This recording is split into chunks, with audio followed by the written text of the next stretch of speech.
And Wade and James then greeted each other. But Nicholas has bought a new product. Compared to the normal poles, the lifespan of this one is longer than the normal poles, so I prefer this one. It is reducing the destruction of forest, because now you find we are lessening the cutting of the trees in our country. So I am for it, because our ecosystem is being controlled. On the outskirts of Nairobi, the posts are produced by a new, innovative company. EcoPost is the brainchild of Lorna Ruto, a former banker. She came up with an ingenious way of getting rid of the city's plastic waste by making eco-friendly posts from recycled plastic. All this plastic waste has been collected from various dump sites, some streets, and even homes, people's homes. So we bring them here. This is the first step. They are flooded from the truck. Then we store them until we get a good quantity. From there, we're able to take them into processing.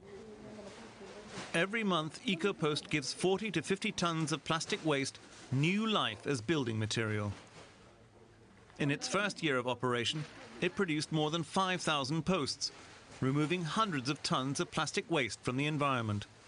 We crush the sawdust and we mix it with the plastic, and we make very good aesthetic and quality posts that can be used even for now building. And it's an alternative to timber, so by so doing we're able to save a lot of trees, and we hope to save the 2% forest cover that is remaining in Kenya.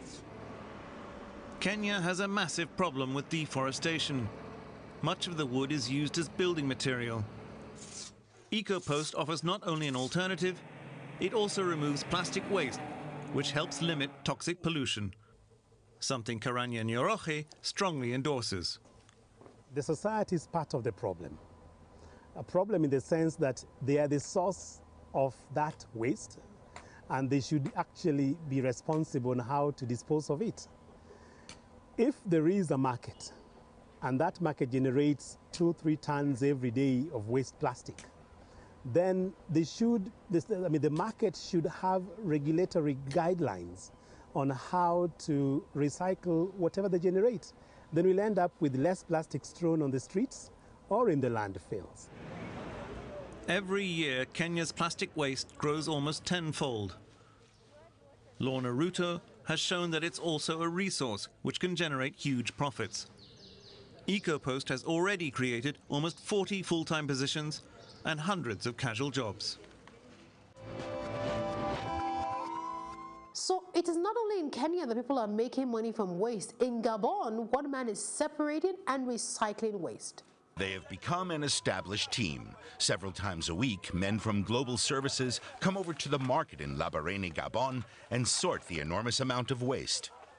Organic waste goes into the pink bags and plastic in the blue. This is all done under the watchful eye of CEO Firmin Makaya.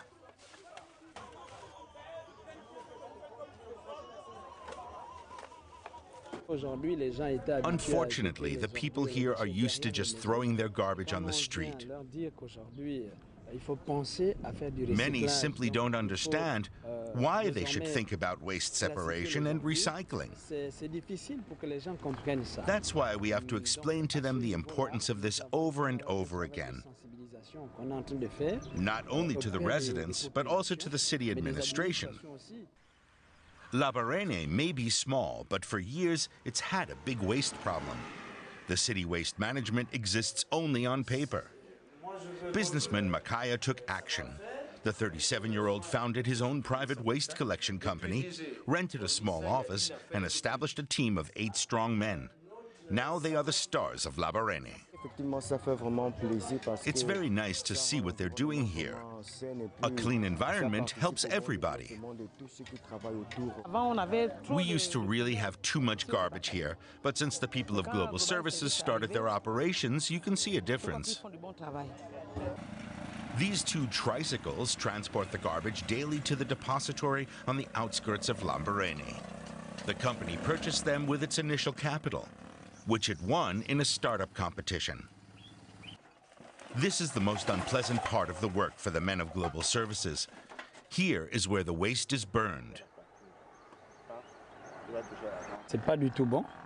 This, of course, is not good. It's not good for the health of the people who work here.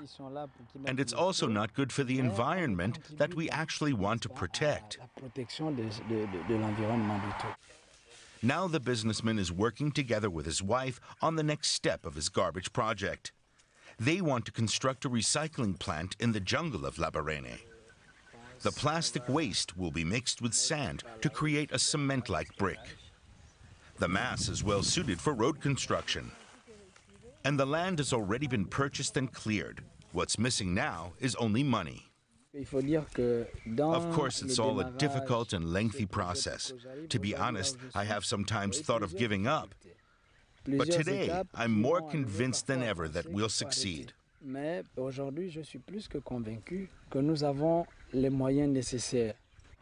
Makaya has already convinced a producer about his recycling idea, who's supplying Makaya with sand at a special price.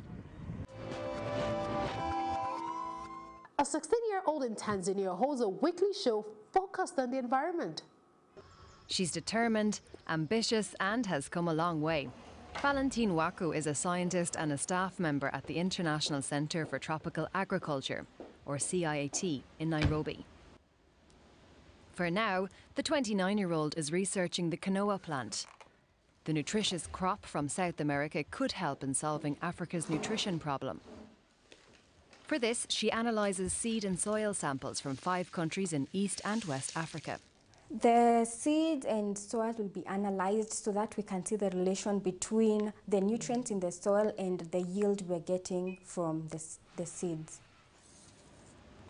In the first year of her long-term project, Valentine Waku already discovered 3 suitable kinds. Her results are soon going to be implemented by the farmers. Especially this being a new crop, we want to tell them that you can have a good yield with this and this variety. So we will propose that these are the varieties that are doing well in Africa. From the lab to the fields. The Kenya Agricultural and Livestock Research Organisation works hand in hand with the researchers. The farmers from Machakos have been taking part for 1 year. They get tips on planting and harvesting a particular type of bean. Because of the training we got, the work is now reduced for us. Now we always uproot the weeds and then use them for mulching. We are proud because we're getting good harvests. It's not like before, because we were taught how to plant, and together with my group, we're applying what we learned. The farmers get to put the surplus from their harvest on the market or sell to processing companies. This is also a result of the project. Our role, in short, has been select which varieties can go for industrial processing, the pre-cooked, train the stakeholders, including the farmers, on how to grow them and to aggregate them. For the scientists at CIAT, sustainability is important. Director Robin Burukara knows this as well.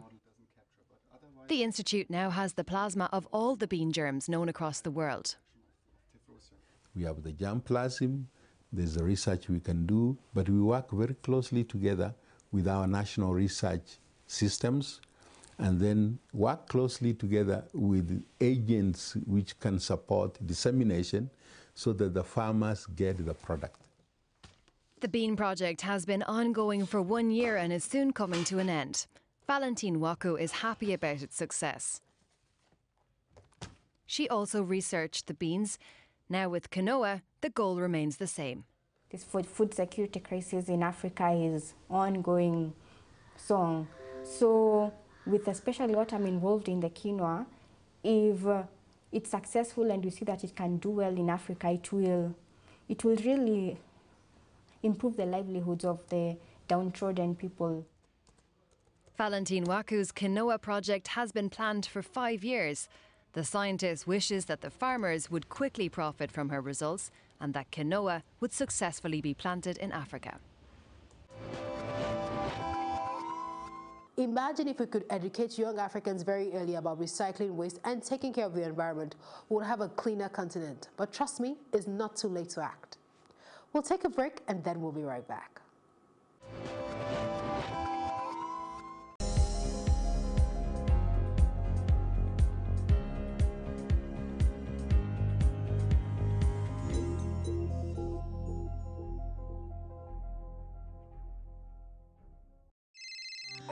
Ṣẹ́gun fún mi. Ó ṣe mo dúpẹ́ dúpẹ́. Gbogbo ilé lẹ fi tó gift. Mo rí ikọ̀ tún ni.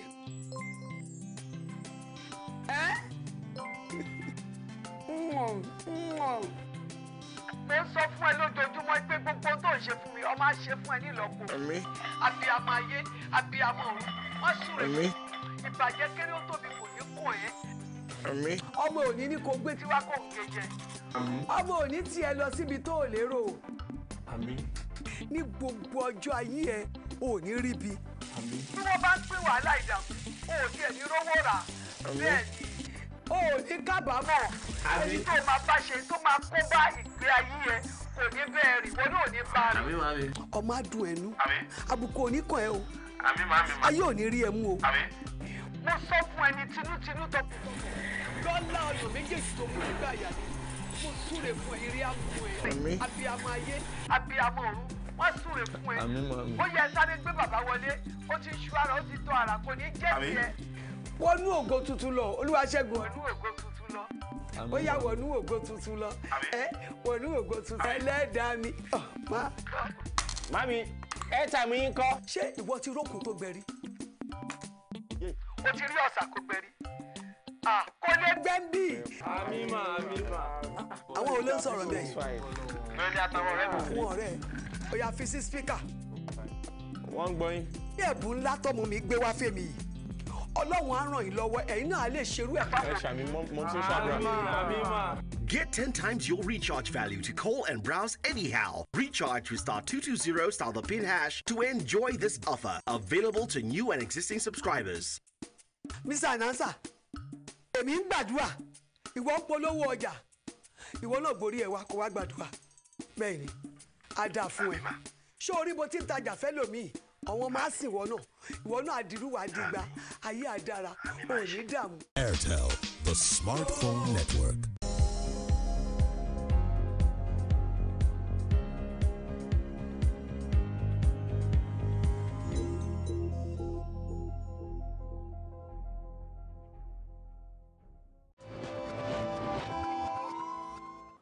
Welcome back.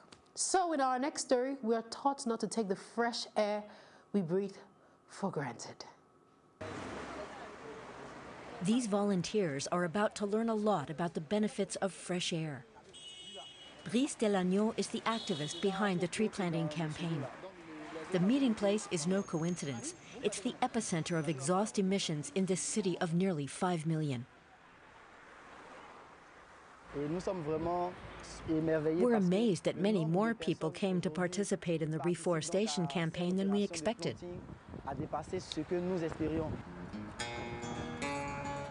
Banco Forest is just outside the Ivorian commercial capital, Abidjan. It's clearly visible from the highway, but many urban residents have never been here before.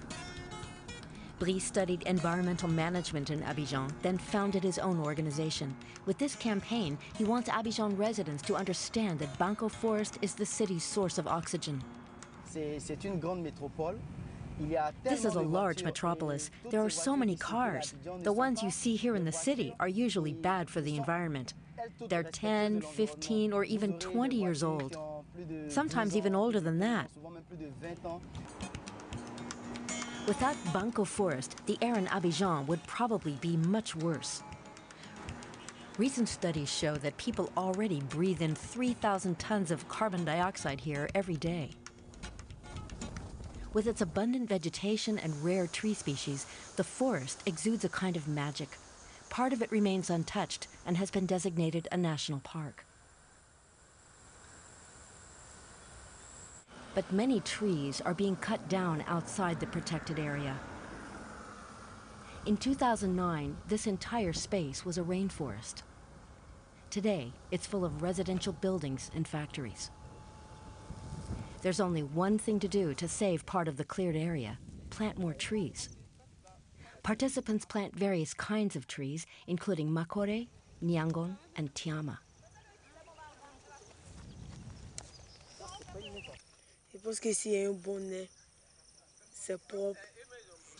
These volunteers say the air is clean and refreshing, and healthy.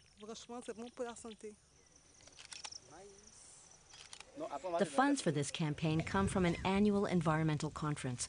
More than 70 new trees have been planted just today. To assess the impact of his efforts, Brice returns to the rainforest. Looking at this natural beauty, I would like every Ivorian to get involved and preserve it and stop cutting down trees. They should be protected. The same goes for the whole environment. Everyone should come to this space so they can learn how to love nature. Brice Delagneau has been able to inspire more than 130 volunteers with his initiative. He's also taken his campaign to neighboring Burkina Faso and Ghana. If we knew how valuable trees are to the air we breathe, I doubt we'll cut down a single tree. So from planting trees, we go to the eco-warriors protecting their land. In the remote Yaida Valley, the Hadza people have lived like this for 10,000 years. They still depend on the forest for hunting meat and gathering fruits, and even whistling to birds, which lead them to honey. But today, their land is under threat, and to protect it, they're turning to modern technology. We hate it. We don't like to see the trees cut down like this. Ezekiel Filippo is one of the Hadza's forest guards who patrol the area looking for signs of damage. His team uses GPS satellite tracking to collect evidence of the destruction. We use tools to record where we have been on patrol, and we take pictures. If we come across an area where someone has destroyed trees, we take a picture on the GPS device and it records the location. The problem is the competition for this land. Other tribes need space for farming and cattle grazing, and in places that means the natural habitat is completely destroyed. You can see the state of it. It is devastating, the way they are farming this land. Now where are the Hadza people going to live? When I was a child, all of this was thick forest. There were lots of animals, and this area was especially good for collecting honey. It hurts my soul to see it now. To stop the destruction, it is now illegal to cut down trees on Hadza land. And where the patrols find damage, they can arrest or report the offenders, who will face a fine. When it happened that there is someone establishing maybe settlement or a piece of farm or a boma, that is an illegal issue. So the Walinzi Wajadi or village game scout, using GPS picture to prepare the report that will be sent to the village governments to take a legal step against this issue, because it is not allowed. The project is funded by the Global Carbon Credit Scheme, where businesses offset their emissions by contributing money to projects that reduce carbon. The villages are given payments twice a year of thousands of dollars. And the patrols also work with other tribes in the area to voice their concerns about the environment. There are now just under 1,000 Hadza people left in this area, thought to be among the last hunter-gatherers in the world. This, everything you can see below me here, is the land of the Hadza people. This is where we live. This is where we get our meat and our honey. This is what we call home.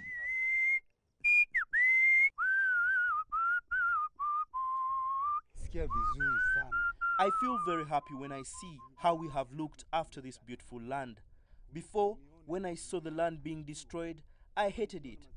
But now that I see it being protected, I feel very happy.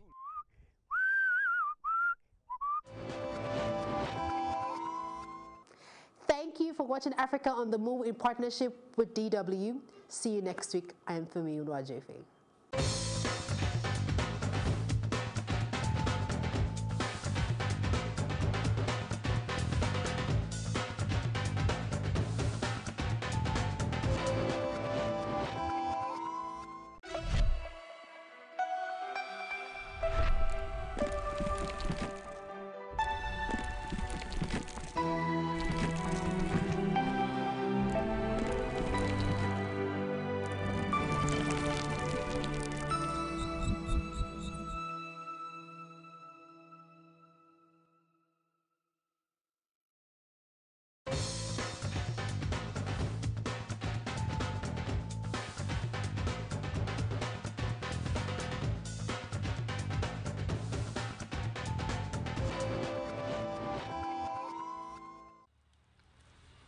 Getting rid of old leaves, providing soil for new crops. South African Mark Meeberg is on a green mission. As part of a nationwide initiative, Mark is showing his community how to grow their own vegetables. The thing that makes me really passionate about what I'm doing is we're able to equip people with a skill that offers them a tangible difference. And it's something that's not going to take me a year, 2 years. Within a few weeks, you can start eating out of your garden. The project is located in Mitchell's Plain, a low-income area of Cape Town. It was established as a so-called colored township during the apartheid era. Today, it's notorious for gang violence and drug abuse. Working here has its own challenges. Apart from funding issues, Mark and his colleagues regularly deal with another problem. So we suffer from a lot of vandalism, robbery, so we get broken into. So for instance, over the last holiday period, all our tools got stolen. Mark wants to keep the youth of Mitchell's Plain away from crime. Every day he teaches the pupils from the adjacent primary school how to garden.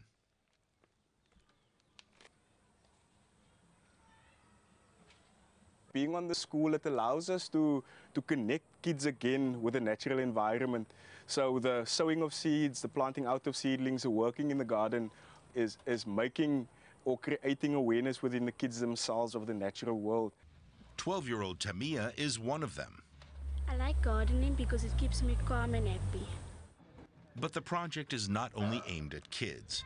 Through his Food Freedom Initiative, Mark encourages community members to turn their backyards into urban gardens. Mitchell's Plain resident Edgar Corries read about the initiative in the local newspaper. The longtime gardener benefits from the project. He gets seeds and compost and shares his produce with others. The lady upstairs, up the road, the neighbor, she's fond of the kale, and she don't buy a kale anymore. I supply her with a kale. Self-sustainability, skills development, a connection to the environment. That's what Mark seeks to promote. Thus far, more than 170 local families have started an urban garden. Look at all the spaces that one is able to see that are not being used. Those are the pieces of land that need to be cultivated. We could be growing food because it's there. It just needs to be expanded a lot more, but it's definitely there. Mark's ambitious goal, a garden in every backyard.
afternoon and many thanks for joining us in the news on the hour in Plus TV Africa. I'm David Alabi and here are the stories making the headlines. Now, first on our bulletin, reports across Nigeria.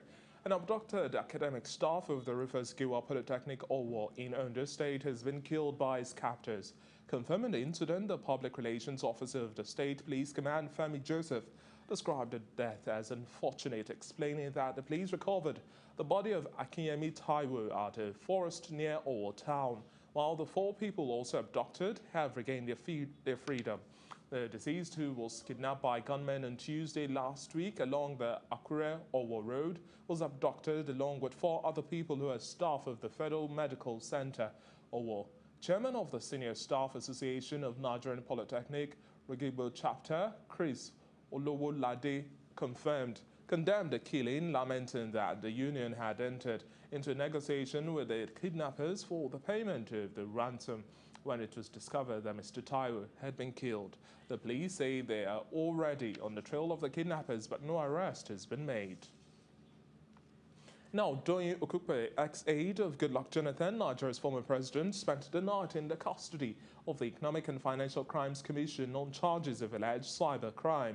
Mr. Okupe had on Saturday raised an alarm informing the public of plans by the anti-graft agency to abduct him without an invitation or arrest warrant. Hours after the alarm was raised, the People's Democratic Party chieftain said the officials of the EFCC had left his residence, inviting him to turn himself in. Meanwhile, the National Publicity Secretary of the PDP, Kola Ologbondiyan, has said Okupe will still be detained by the EFCC as at 9 p.m. on Monday night. And in party politics, the People's Democratic Party has rejected Senator Buruji Kashamu as its governorship candidate in Ogun State. And on Monday, in a statement by its National Publicity Secretary Kola Ologbondiyan, following a rally held by the senator in Ijebu, Ogun State, the opposition party accused Senator Kashamu of being desperate to destabilize it, describing the rally as the height of ridicule.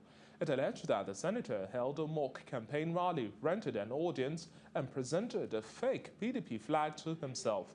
The PDP said its national chairman, Uche Secondus, has since handed over the real flag to its authentic candidate, Ladi Adebutu. Despite a recent court order which affirmed the senator is the party's candidate, the PDP has insisted that Ladi Adebutu remains its flag bearer for the governorship election in Ogun State. And in legal matters, the Federal High Court sitting in Ado-Ekiti has dismissed the suit brought before it by governorship aspirant Segun Oni, challenging the eligibility of Kayode Fayemi to contest the May 12 APC governorship primary election. Former Governor Segun Oni approached the court that Kayode Fayemi was not legally qualified to take part in the APC primary, having failed to initially resign his position in President Muhammadu Buhari's cabinet as the Minister of Mines and Steel Development. In its ruling, Justice Uche Agomo held that Oni's case lacks merit, noting that Kayode Fayemi was validly nominated by the APC and the purported indictment by a commission of inquiry by panel set up by former Governor Ayodele Fayose cannot stand, having been set aside by a court of coordinate jurisdiction. Dr. Kayode Fayemi, who eventually won the governorship election for second term as governor, picked the APC governorship ticket ahead of 32 other aspirants with 941 votes, while former Governor Segun Oni came a distant second with 481 votes. The court also agreed with our position that Dr. Fayemi is not a public officer, that he is a political office holder. Of course, that is why he did not even resign at all. But out of a amount of caution, he resigned more than 30 days before the general election, in line with Section 182 of the Constitution. That also the argument that he is a political party officer. They agree with us that Fayemi is a member of organs of the party by virtue of being former governor. And of course, being so, he is there for life. We have nothing to do other than to obey the order of the court. But we still have to study the judgment and make use of whatever the option that is available for us, as it is for now. And another development, Nigeria's Minister of Information, Culture and Tourism, Lai Mohammed, has accused the opposition, People's Democratic Party, of using fake news as a campaign strategy. The minister said he's worried with the constant misrepresentation of facts by the opposition in an effort to deceive the public. He spoke to several editors in Abuja, the nation's capital, urging the media to verify information before it is published. The days and weeks ahead, in the run-up to the 2019 election, you will hear more incredulous fake news. And this is simply because the opposition has simply run out of ideas. They know that they cannot debate on issues. And they have resorted to fabricating fake news. As a matter of fact, we have it on good authority that it is the only weapon left in their arsenal, and they are going to use it devastatingly. We also have reports that the federal government of Nigeria and the Academic Staff Union of Universities, ASU, have reached a partial agreement. Chris Ngige, the Minister of Labour and Employment, announced on Monday. The minister made the pronouncement at a reconciliation meeting in Abuja aimed at finding ways of resolving the strike, which commenced on November 5. He said, quote, "We have finished our deliberation for today. I'm happy to report that we touched some areas of understanding and implementation from the Memorandum of Action which we agreed to in 2017, like the issue of shortfall and salaries of some federal universities, workers and lecturers.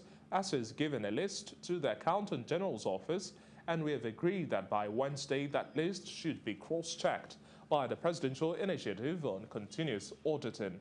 End of quote. Now, the Academic Staff Union of Universities, ASU, has been on strike since November 5. And the People's Democratic Party presidential candidate Atiku Abubakar has expressed worry over the lingering industrial impasse between the federal government and labor unions in critical sectors of the country. In particular, the former vice president expressed his worry about the deadlock between the federal government and the Academic Staff Union of Universities, which is altering the future of the youth and putting families under undue pressure.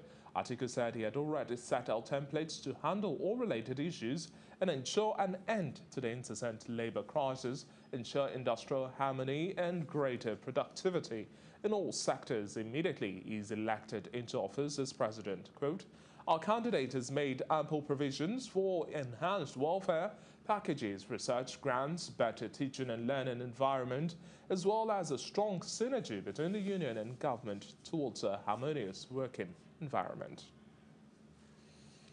Now, all students of Unity schools across the country have tasked the federal government to show more commitment to reviving Unity schools, known as federal government colleges nationwide. Say federal government colleges can solve Nigeria's current ethnic and religious divide. Our correspondent, Amadu Nuyi, has details. Unity schools were established in 1974, shortly after Nigeria's civil war. While the schools were regarded as the best in the country, attracting the best of brains from different ethnic, cultural, and religious divides, they also served as a tool to foster national unity among Nigerians.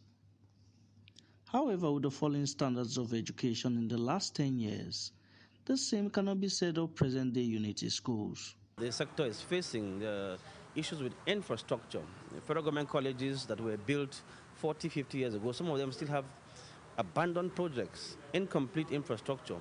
A Unity school gave the youth at that time a broad horizon to mingle with people that they have cultural differences with, zonal differences with, character differences with.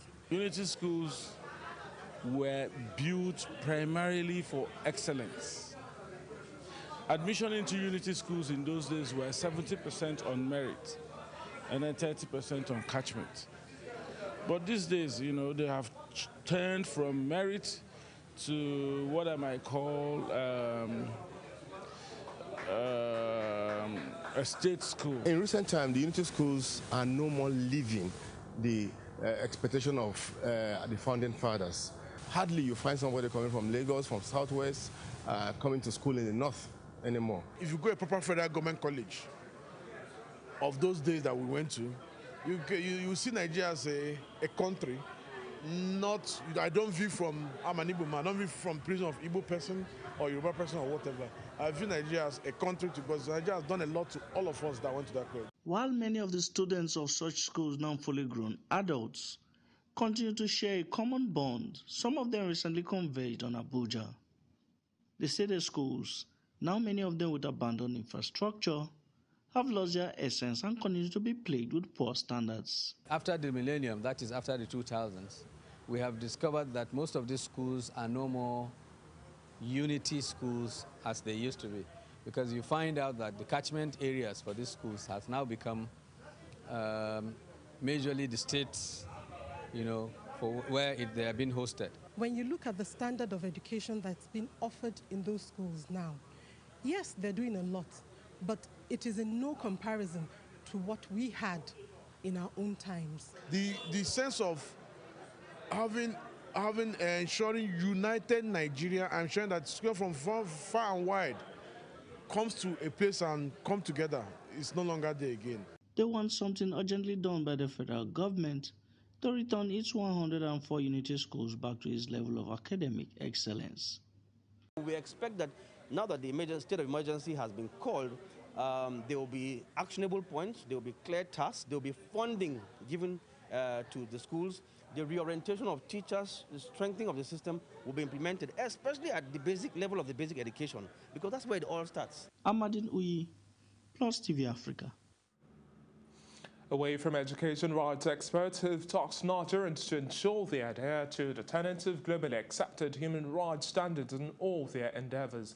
Some of them spoke to newsmen at the National Human Rights Commission in Abuja as different government agencies converged to mark the International Human Rights Day and to praise human rights compliance across several sectors of the economy.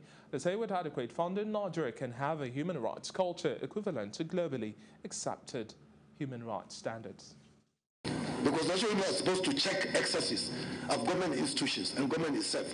Therefore, there's no way you can be cozy with government if you are doing your job, whether it's in Britain or in America or Nigeria. Human rights does not mean that the personnel of the corps should be assaulted. No, that's not human rights. Human rights does not mean you should not obey traffic rules and regulations. There are fundamental rights enshrined in this. If a law enforcement agent stops you, you are bound to stop. That does not mean you should violate, you should refuse. Your refusal to stop is not a fundamental right. We must be very careful. We must not trample on the rights of the law or what the law says. If there's an infraction on the highway and you are asked to stop and you don't stop, you should not hide under the fundamental rights and disobey traffic regulations. Fundamental rights does not mean you should be using your phone while driving. Does not mean you should violate traffic lights. You should jump the traffic lights. Fundamental rights does not mean that you should face oncoming traffic, you should overload your vehicle. The passengers should tell the driver not to obey the instructions. I don't agree to that. Fundamental rights means you respect the rule of the law. There is a conflict. That means there's a disagreement. It simply means that the disagreeing people should be brought together and the rough edges smoothened. If National Human Rights Commission is empowered, financially and administratively and otherwise, the Commission can mediate among these quarreling communities and resolve the issues that eventually escalate into larger conflicts. And moving forward, I think all institutions of government should move into those areas and see how they can bring the warring factions together and in advance be proactive and resolve those issues that lead to these conflicts. And that's it on news across Nigeria. Coming up next, other reports from the African continent.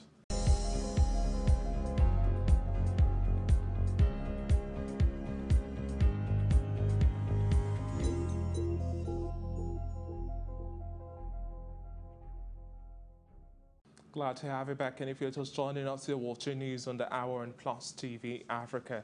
And here's our African news package. Now, Gabon's oil union have begun a 3-day strike on Tuesday across all facilities after the layoff of Total workers. The union, called UNEP, said only 4 of 6 fired workers had been reinstated despite demands that they all return to work.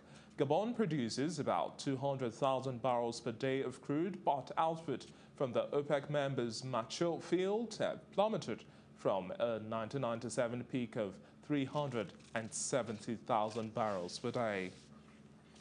And the latest round of attack by Debretsion Gebremichael was also during an address at a regional rally held across the northern Tigray region over the last weekend. Leader of the Tigray People's Liberation Front, TPLF, says Ethiopia's Prime Minister Abiy Ahmed could not be labeled a reformist because it was presiding over chaos. Dubbed the Respect the Constitution rally, protesters waved the national and regional flags amidst calls for the government to stop alleged targeting of Tigrayans in a corruption and human rights crackdown. The protests, which were concentrated in his home region, Oromia, have since cooled amidst the raft of reforms strongly hinged on a call for peace and unity. More recent protests in Oromia are demanding government gets a grip on rising insecurity that has led to deaths and displacement. Prime Minister Abe, who came into office in April this year, has been tagged a reformist for changing the political, democratic and diplomatic landscape of the country that was stressed by incessant anti-government protests. And in Zimbabwe, the Vice President Kembo Mohadi has dismissed claims that President Mnangagwa and Nelson Chamisa of the Movement for Democratic Change are in talks for a unity government. Speculations arrived that talks between the two had already kicked off and Chamisa had already appointed a high-powered team to talk with the ruling ZANU-PF party. But according to the state-owned Herald newspaper, Mohadi said the government did not have any interest in a coalition government. He however said that the MDC was welcome to approach ZANU-PF for talks. Quote, "We haven't heard anything of that sort or an approach from those that would want a government of national unity with us." Mohadi also said that the MDC had to first recognize Mnangagwa as the country's leader before any talks kicked off. The news continues in just a moment with other reports from the international front.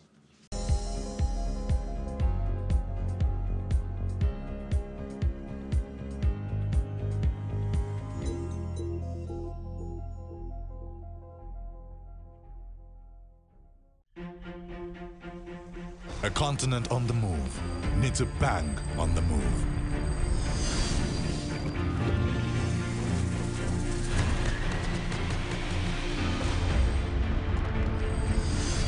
By continually evolving to deliver greater speed, superior value,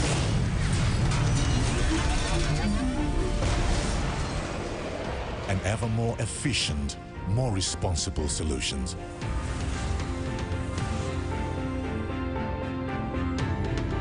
And by connecting entrepreneurs with opportunities globally, Access Bank is transforming lives and businesses across Africa and beyond. Get on board. Let's take tomorrow. Access Bank. Speed, service, security.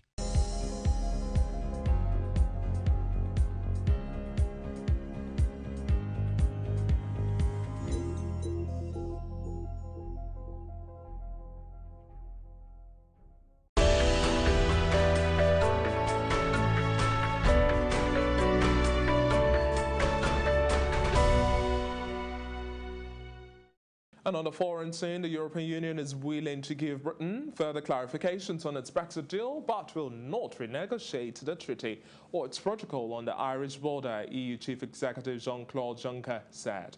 Addressing the European Parliament in Strasbourg, the European Commission President said he was surprised at Prime Minister Theresa May's inability to get the package agreed with the EU last month through the British Parliament.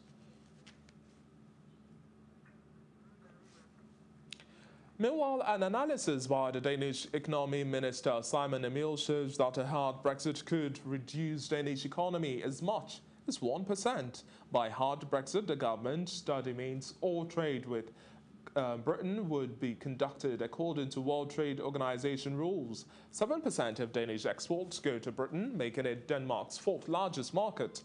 Imports from Britain also account for around 7% of Danish imports.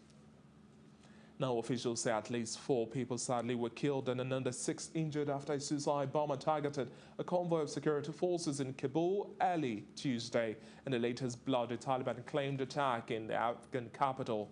Interior Ministry spokesperson Najib Danish says that the blast took place in Pagman district in western Kabul as the convoy was returning from an overnight operation. Quote, "It is still not clear whether the attacker was on foot or driving a vehicle," the spokesman said. The early morning attack in Kabul came just hours after an overnight assault on a checkpoint in Afghanistan district of southern Kandahar province by Taliban fighters killed at least 8 Afghan police officers, and that's according to provincial media office. In November, President Ashraf Ghani said nearly 30,000 Afghan soldiers and police officers have been killed since 2015, a figure far higher than anything previously recorded. It's now time to talk business with Irene Ubani.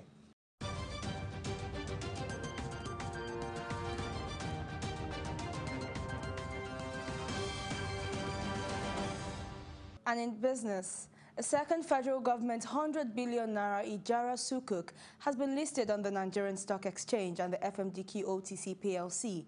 That's according to the Debt Management Office. Patience Oniha, the Director General of the Debt Management Office, noted that the proceeds of the first Sukuk issuance, which was invested in road construction, brought reprieve to road users, improved travel times between major commercial cities, linked borrowing and government expenditure to specific critical projects. It also helped increase the flow of cargo and passenger traffic across major cities, improved infrastructure delivery across the country, amongst others.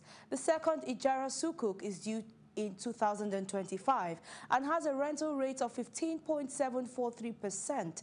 This is to sustain the rehabilitation and construction works on the 25 key economic roads in the 6 geopolitical zones, with 3 roads now added for more reach. The DMO boss also noted that the tax to gross domestic product ratio was low at 6%, which he said were signs that citizens were not paying enough taxes. The Depot and Petroleum Products Marketers Association of Nigeria has put a hold on its earlier instruction to shut down depots nationwide and has availed the federal government a 5-day grace to pay the debt which is owed the marketers. According to DAPMAN's Executive Secretary Olufemi Adewale, the suspension is to mitigate the ripple effect of their decision on well-meaning Nigerians during the festive season, with hopes to see their issues resolved by Friday, December 14th, as promised. It noted, however, that payment of the debts would curtail the continuing wastage of public funds as interest occurring on the over 800 billion naira debts. And that's all on business news on this hour. Still ahead on Plus TV Africa is our roundup on entertainment and sports. We'll be back in a moment.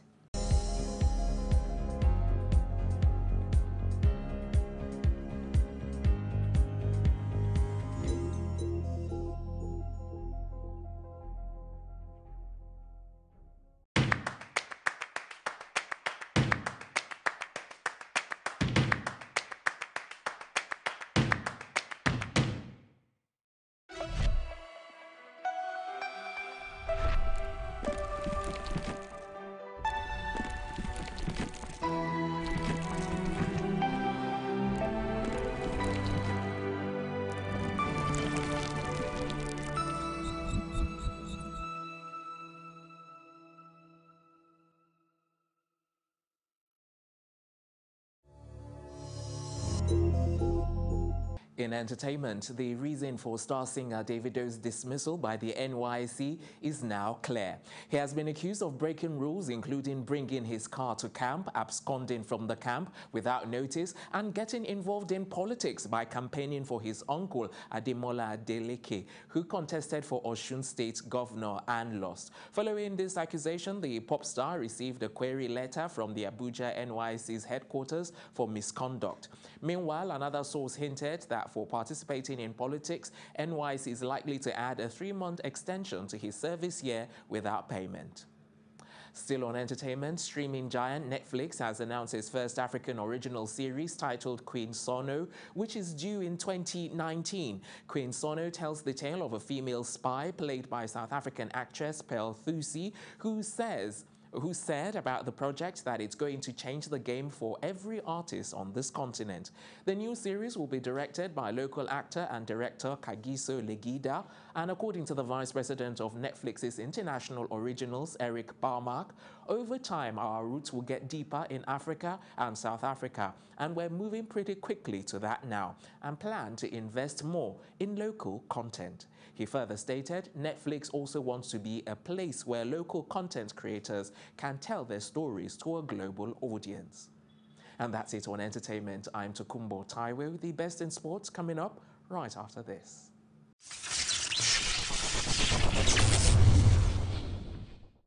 And in sports, the Champions League resumes with its final fixtures of the group stage, and 12 teams are already through to the round of 16. They are Ajax, Atletico Madrid, Barcelona, Bayern Munich, Borussia Dortmund, Juventus, Manchester City, Manchester United, Porto, Real Madrid, Roma, and Schalke 04. And the teams who still have a chance to make it to the round of 16 are Inter Milan, Liverpool, Lyon, Napoli, Paris Saint-Germain, Shakhtar Donetsk, and Tottenham Hotspur. And clubs that have been demoted to the Europa League round of 32, we have Benfica, Club Brugge, Valencia, and the teams that can still finish third in the Champions League, CSKA Moscow, Red Star Belgrade, and Galatasaray, Hoffenheim, Lokomotiv Moscow, and Victoria Plzen. And Liverpool manager Jurgen Klopp insists his side go into their must-win encounter at home to Napoli, not fearful of conceding, but well aware of the implications. The Red needs to win 1-0 or by 2 clear goals to qualify for the Champions League round of 16, with Carlo Ancelotti's side winning the reverse fixture 1-0 in Italy. And Liverpool will be confident of keeping a clean sheet, having managed 14 in their last 18 home matches in all competitions. But should they concede first at Anfield on Tuesday, they will need to score 3 in reply.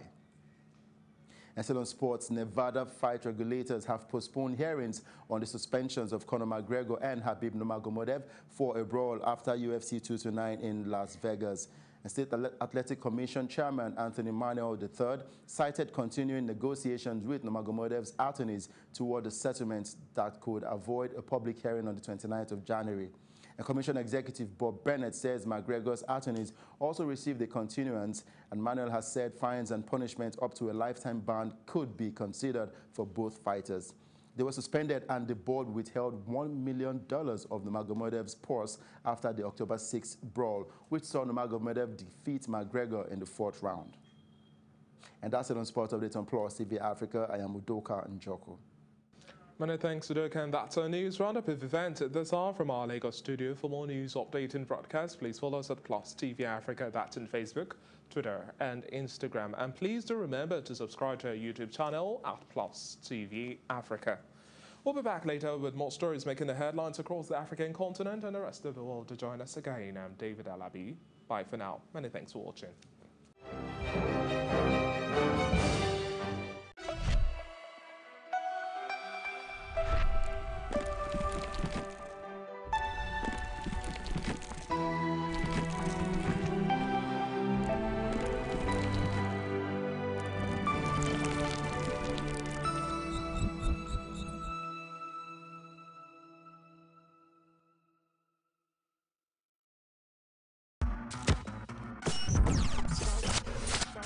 Brazilian who, with the longer blades that Oscar wasn't too impressed with, the 200 metres, but we must stress, absolutely legal.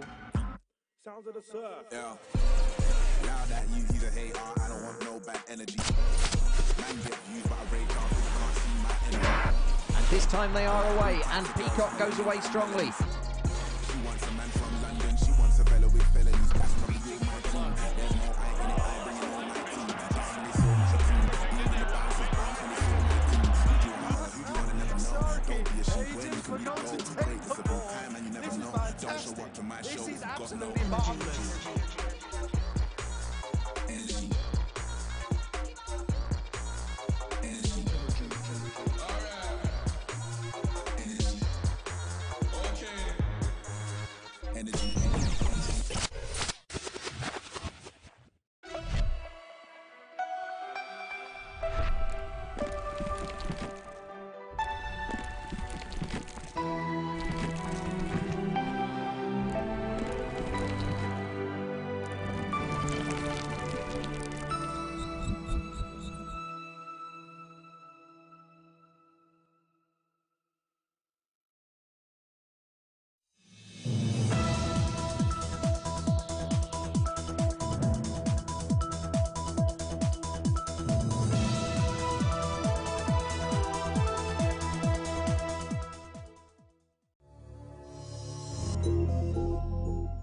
Hi guys, welcome to Tea Time, where we dish out the very latest entertainment scoop and get you updated on the biggest entertainment headlines. I'm Tokunbo Taiwo, and here with me are my, as I like to call them, never a dull moment crew, Elsie Godwin and Ife Oshunkeye. Hello. So because you gave him the discernment run yesterday, okay, so you know he what? decided Because not of that. to. Come on, there's more words, so more than enough Why words. So The discerning Elsie Godwin and the outspoken, opinionated Ife Oshunkeye. You guys introduce them. But seriously, guys, don't you get tired of using the same old? You used that word yesterday, so I mean, you should have come up with something new, and that would have even like made me like cringe. But I mean, I would have expected something much more creative. That's why they gave you Teletubbies clothes. But Sorry? I don't understand. Oh, you have made Ife's The day. cautious, savage. That's it. And That's it. That's it. Go on. I will not give you the pleasure. You have been ruined. You have been scarred for life. Oh my days. I tell you, there's never a dull moment on this program. We need to move on to today's stories. Our first one is on Netflix, who have announced that they've announced basically it has announced its first African original series titled Queen Sono, and one of the actresses has also posted. Yes, she's posted a video on Instagram as well, stating the obvious and how happy she is about this, and that this is going to be a new thing or a new game for Africa. Please raise your hands if you were confused when you saw this story. Confused? Only you? Because of what happened to Lionheart. No. It's different. Actually, my mind did not commission.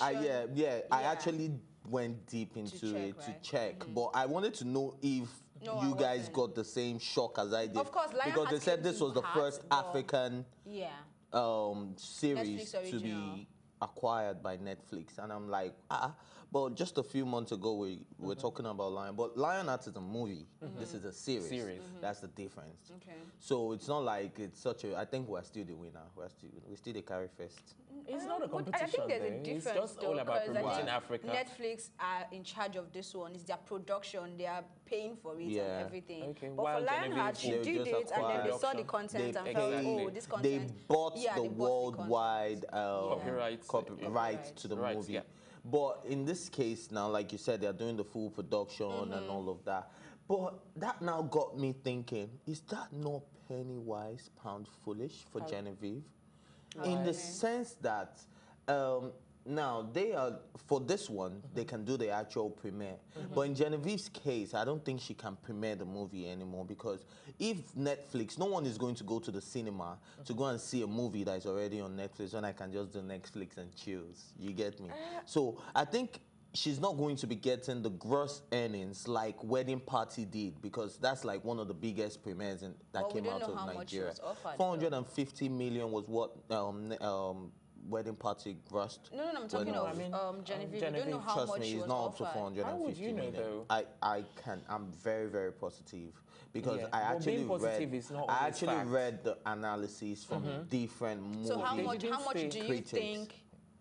No, I can't. No, I can't give a figure. Obviously, it's not my industry. It's not my field. But I know that it won't, because you need to be domineering in your own space first. Do you understand? And if you're not able to do a premiere, get people to go to cinemas, how are you going to make money? Is that the case? Now, Wedding Party made a lot of money because they were able to It was even more than 450 million. It was above half a billion. Well, all that is because they were able to control the copyright. They made sure it wasn't released in some certain places. They only did some specific cinemas where you could go watch it. And even till now, Wedding Party 2 has been out for how long? Who has seen it on Netflix or on any online? You can't even download Wedding Party 2. But I think what Genevieve has done is one of the things that has led to what has happened now with Queen Sono. No? I don't think so. With or without Genevieve it will happen. I think Pearl is one of the What I'm saying is that, but what she has done has actually paved the way. Because no, she didn't pave no way, because they are already looking into the African markets. They were already. Yes, as in Hollywood, internationally, globally, people are already beginning to value our content. Okay, many thanks to Black Panther. Exactly, I was going there, because Black Panther already broke that chain. I know we don't have much time before you say it, but I just want to say that Pearl, I think she has never gotten the recognition she really deserves, because this is the same woman that was in Quantico. I don't know if you saw Quantico, the same one that had former Miss World and all. Like, she did good. So I'm not even bothered if she's going to kill this role or not. Like, she's supposed to be a spy. She's not in the same space with so she's Carry On the Wood and House of Cards and the rest of them right now. She's doing super good, and I'm proud of her as an African. All right, so moving on to our next story. Speed Darlington has secured a new recording contract with Chocolate City. I think finally he can probably, you know, approach Copy. No, he can approach with more confidence. But apparently, Audu Makori had already started this kind of negotiations like a while back, like a year before they actually finalized. No. I don't think negotiations a year ago. He said he had been watching him. That's what I'm saying. We're saying the same thing. No, that's not what you're saying. What am I saying? You're saying something. You said negotiation. What? You can't even remember. You said negotiation. What? You can't even remember. Okay, well, anyway, my plan is, what I'm saying, congratulations. That's a big one for him, and I'm waiting for his video. I mean, he has to drop something to tell us. Can you guys remember that Speed Darlington's first video that was photoshopped and it was standing and it was like it was winter? I don't know if you guys can remember that video. Yes, I can. Yeah, like right now.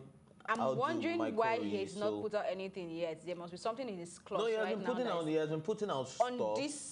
On this news, he hasn't said anything yet. Well, you know Speed Darlington, he likes to feel himself. He's probably shooting a mini video for us. He's probably shooting a mini video for us to announce Chocolate City. Chocolate City. Do you think this is a good move for Choc City? Well, that's the thing. That's what I was initially. My mind was like, seriously. In terms of, let me tell you why this is probably a good move for Chocolate City, because a lot of people are not just looking into the music business again. They're looking at entertainment as a whole. Speed Darlington is an entertainer. You can't help but notice him. He has built his fan base. He's a brand to reckon with. Whether you like it or not, you still find yourself. I don't know about a brand to reckon with, but he has definitely built a brand. No, should I tell you why he's a brand to reckon with? His vulgarism is actually really much accepted. Exactly. Yeah. Let me tell you why it's a brand to reckon with. PDD, even though he has taken, and he was the first to take a picture with PDD. I mean, and not to take a PDD reposted even before the This Is Nigeria, before the Fowls meeting, PDD before Wizkid. First, PDD posted a video of Speed Darlington and he was like, I love this brother. He inspires me. Now, when Don Jazzy was creating his list of people that inspired him this year, Speed Darlington was one of them. Now, despite the trolls, despite what people say about this guy keeps going. Is even a troll on his own, so exactly. He keeps going. His consistency. He's a celebrated troll. His consistency is something I admire so much. And if I really have to make a list of people that inspired me this year as well, he will be also on that list. But is he going to inspire you from his art or his confidence? His confidence is approaching. Not even his confidence, his consistency. You know, a lot of people don't believe in what you do, but believing in yourself is all that matters. If I believe I'm a king, then I'm a king, and I believe I'm a king, so I'm a king. Okay, we'll be talking about kings much later on, but before we talk about that, we'll be bringing you more stories right after this break. Stay here.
Happy Hour, burst of refreshment. Available in peach, tropical fruit, apple peach pear, kiwi mint lime, and guava. Chi Happy Hour. Burst off refreshment. House of Chi. Welcome back. It's still tea time right here on Plus TV Africa. Up next is this headline on BB Niger star CC, who says, "I'm a king and proudly a feminist," in response to Annie Idibia. So, Elsie? Elsie, are you a feminist? You asked me this question. It's two women discussing, so let's go to the woman to hear what she has to say. I've decided not to respond to that question ever. Why? What you mean? What he just asked you? Okay, in that case, let's go to the headline. I mean, I grew up knowing that, you know, the parts, is it in your verbal reasoning or your mastering English, and then you do a man is to king and the woman is to queen. Mm-hmm. So right now, when women are trying to be called kings, King Tonto. Yeah, I don't know where that is coming from. No, that king didn't come from feminism. For kings, for Tonto's own. Yes. Where did it come from? Yeah, from Sisi too. It didn't come from feminism. That's what she's saying. But she's saying exactly. she wants to be identified as a king. Mm-hmm. So yeah. I don't know where that is coming from. And she said not because I'm a feminist, even though she's proud to be a feminist or something like that. So even I've seen a lot of women, like, come on, I've seen a lot of women calling themselves kings these days. King of boys is one of them. So you get me, because you can say the queen of boys because it was actually a woman that was playing the role of the king. Do you understand? So that's actually, if you want to look at it, that's feminism being played out in a movie as well. But nobody spoke about that. So I don't know why this Annie Idibia thing. And I think the story is totally being taken out of context because she's not responding directly to Annie because Annie just made a statement at an general event. statement. Yeah. And then she got a lot of trolls saying that she doesn't understand the concept of feminism, because when they asked her what does she understand by feminism, I think Annie responded by saying, redeeming yourself, no, rescuing yourself, which I totally agree to, because if you think about it, that's what feminism is about. It's a movement to rescue yourself from the bomb. So that's why I was like, that's a perfect response. It's not like the regular, you ask a woman, well, what do you understand by the concept of feminism? And she's telling you about the social, political, and economical rights for women, blah, blah, blah. No, we don't want to hear that anymore. Now, let us know what you really want to do with your feminism. And she said, feminism means rescuing yourself, and I thought that was a very, very, very great response on like what other women have been saying. No, when they asked her if she's a feminist, she said no. That she believes but they now asked her that what does she understand by feminism? That men are still kings and that women are queens. Yeah, but that's so true. A man would always be the king. You know, sometimes it's do you know what bothers me about we still have to talk about Cici, because Cici comes out to actually say, you know, that she doesn't mind being called a king or something like that. She said nope or something like that. I mean, obviously, when we all know that this came. Yeah, you see, Cici saying this has absolutely nothing to do with being a feminist. You see, she was there. Like, this has absolutely nothing to do with feminism. That's a personal decision for her. Right? It's not about being a feminist. It doesn't mean that because you're a feminist, then you now become a king or you call yourself one. Queen. Like, we know there are men and there are women. You can't take that away. You know, and now we are supposed to be inclusive for people that are trans, you know, but for now, let's focus on men and women. There are men, and then there are women, and you are just who you are. You have your unique... What would we call Bobrisky? And then there's Bobrisky.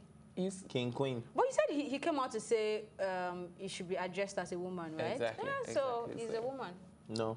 So you have to choose one. You have to choose either be a man or a woman. Well, I just think feminism, to a point, needs to take a chill pill. No, not feminism taking a chill pill. Like, but people take it out of context.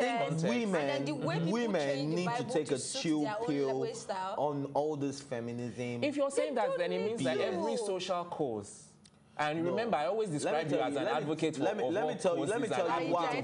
Look, I'm not saying it's wrong to say you're a feminist, but I've seen a lot of women that claim to be feminist, you want social equality, you want political equality, but do you want responsibility equality? Do you share the same responsibility with me if I get married to you or if I'm in a relationship with you? What about the 101 women that are actually the breadwinners in the house? Do you think it's every man that is the breadwinner? If we have to go by numbers. It's not about numbers. It's according how many to women are the men and the women. This is a patriarchy society. And especially in the economic situation. Exactly. Society. Oh, you're pulling figures out of the air once again. Now, let's go back to Crazy Rich Asians. I just saw that movie, by the way. Yes. And I think it was blown out of proportion because it's the same storyline of girl loves rich boy, family don't want to accept, or it's a twisted version of boy loves girl, and the family don't. So it was blown out of proportion.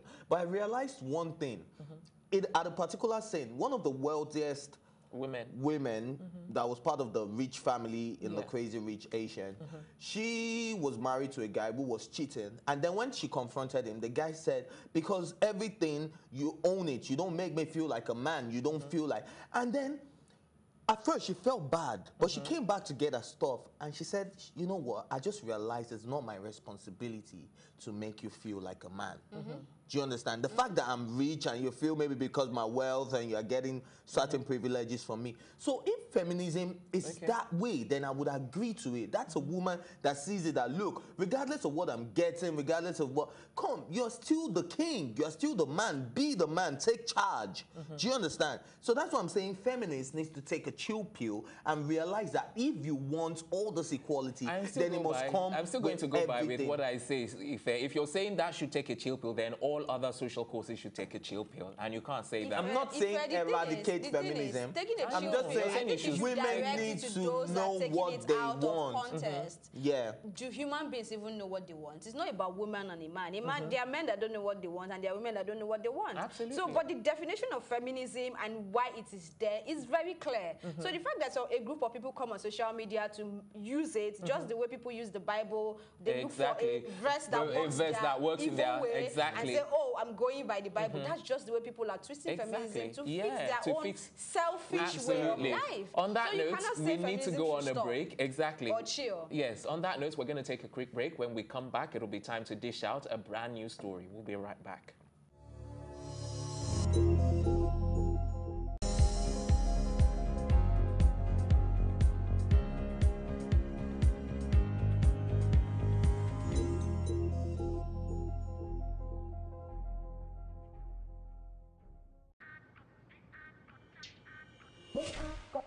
You got goals, you fancy footwork, you mad dribbling skills, you boots. Most of you guys should know this drill. You leg over, you raise, you run them, you tip, you tear shot and boom. You football.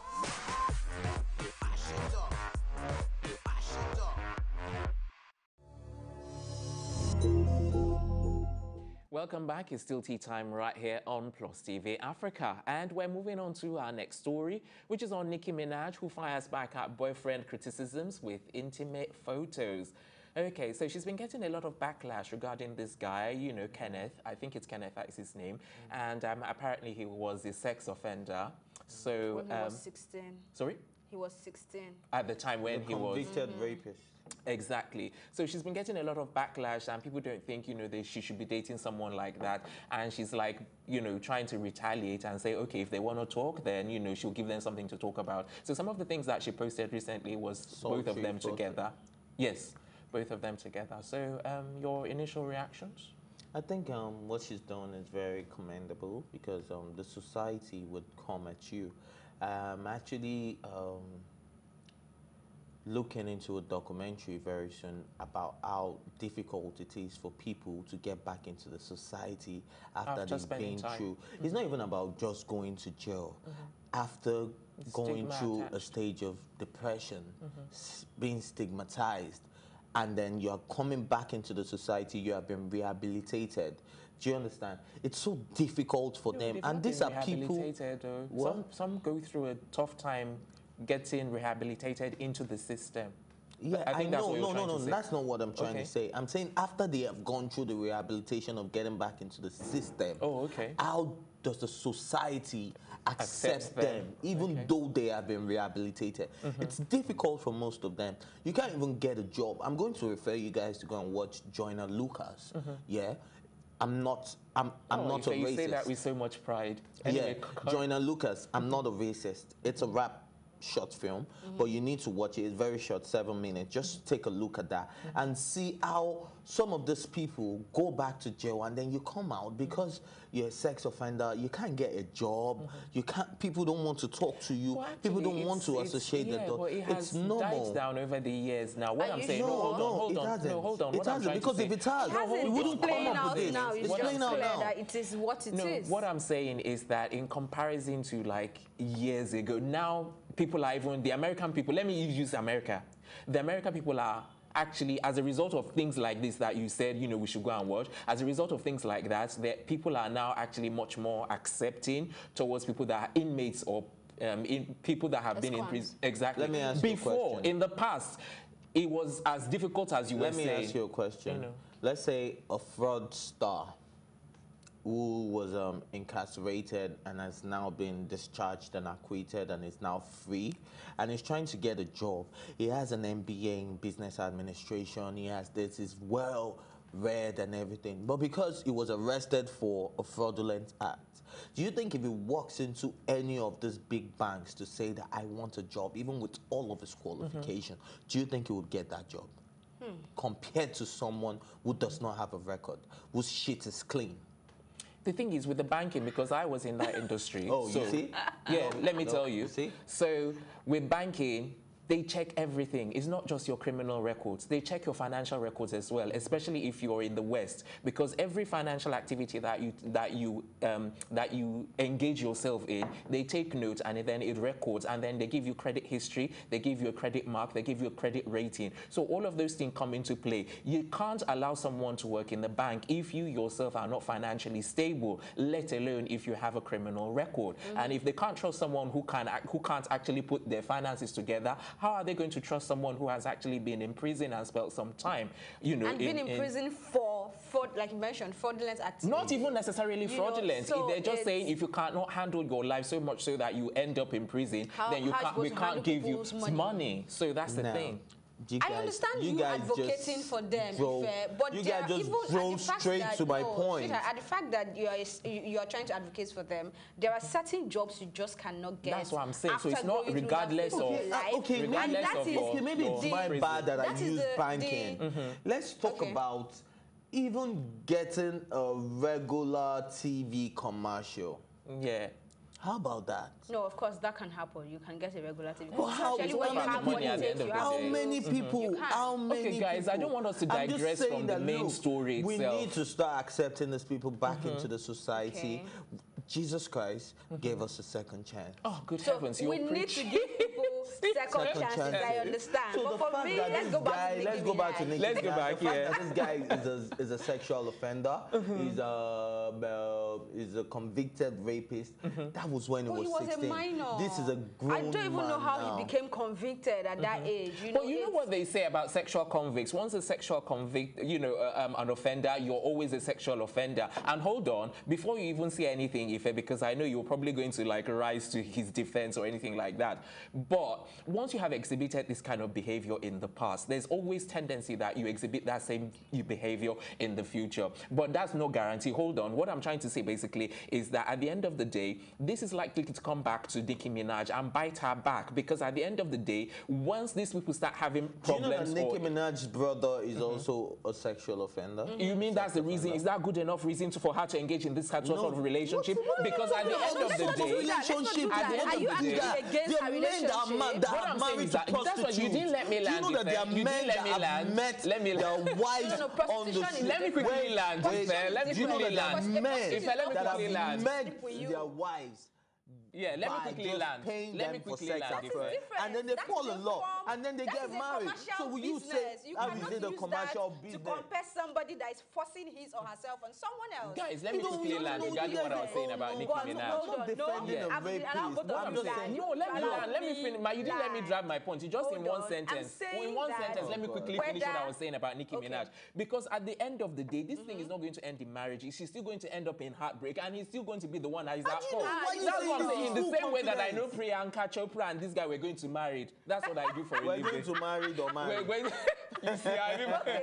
So, mark my words, I said it here. Yes. These guys are going to have a problem in the relationship eventually because she never learns. Sure? Yes, I've said it. I've said it right. Wait, Elsie, I'm glad you're here. The last bet you were doing. What? You cheated? No, they have a rosy relationship and then this ends up in marriage. Tokumbo is going. Okay, wait. In the last 6 months, 4 months.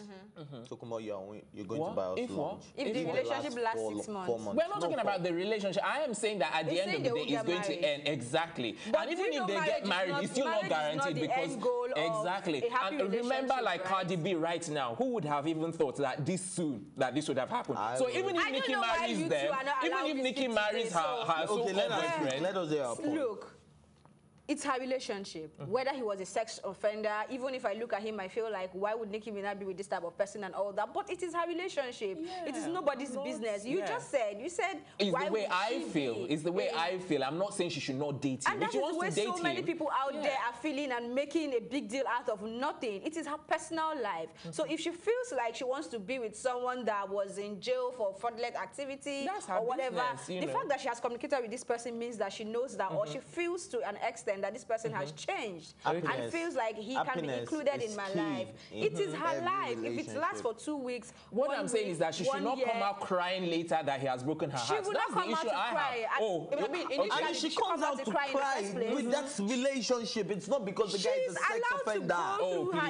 Because what is going to make them split up is because he's going to go back to his old ways. Watch it and see. Are you serious? Wait, I hate to sound very religious today. Don't change. I hate to sound religious today, but you commit sin. You commit sins all the time, and then you go back to God, and He gives you a second chance. I have aired my views. That's how I feel. Watch this space. No, you can't say so. Like you're saying, that's how she feels. This is how I feel. Why would you feel that way about somebody else's life? We're out of time, guys. We're out of time. We need to wrap up on tea time this morning. Join us later on this afternoon for new episodes of the program. Until then, a big thank you to my co-anchors, Ife, and Elsie is still not convinced, the production team as well, and including our stylist, courtesy of Kudis Empire. I'm Tokumbo Taiwo saying thanks for watching. We'll see you later this afternoon.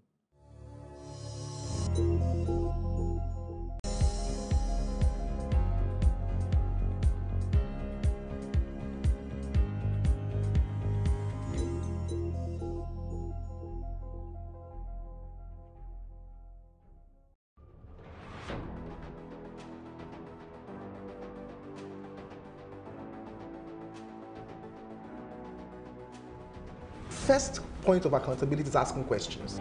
Hello and welcome to Plus Sports and Plus TV Africa. I am Udoka Njoko. Hi everyone, welcome to Plus Training.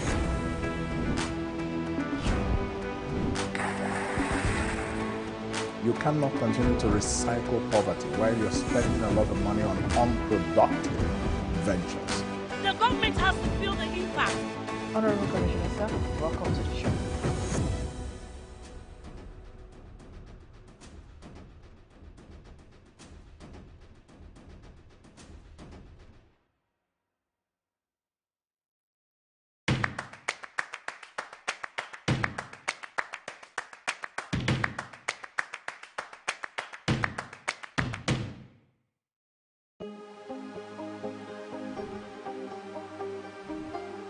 It for upcoming artists to blow in Nigeria.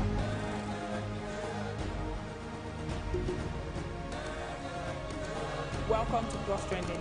I am Vicky November, your host, saying thank you for joining us on today's episode. Welcome back. It's tea time on Plus TV Africa. Practice makes perfect. I'm not perfect yet, but I'm a lot better than I used to be. He's a king. He's entitled to marry 100 if he wants to.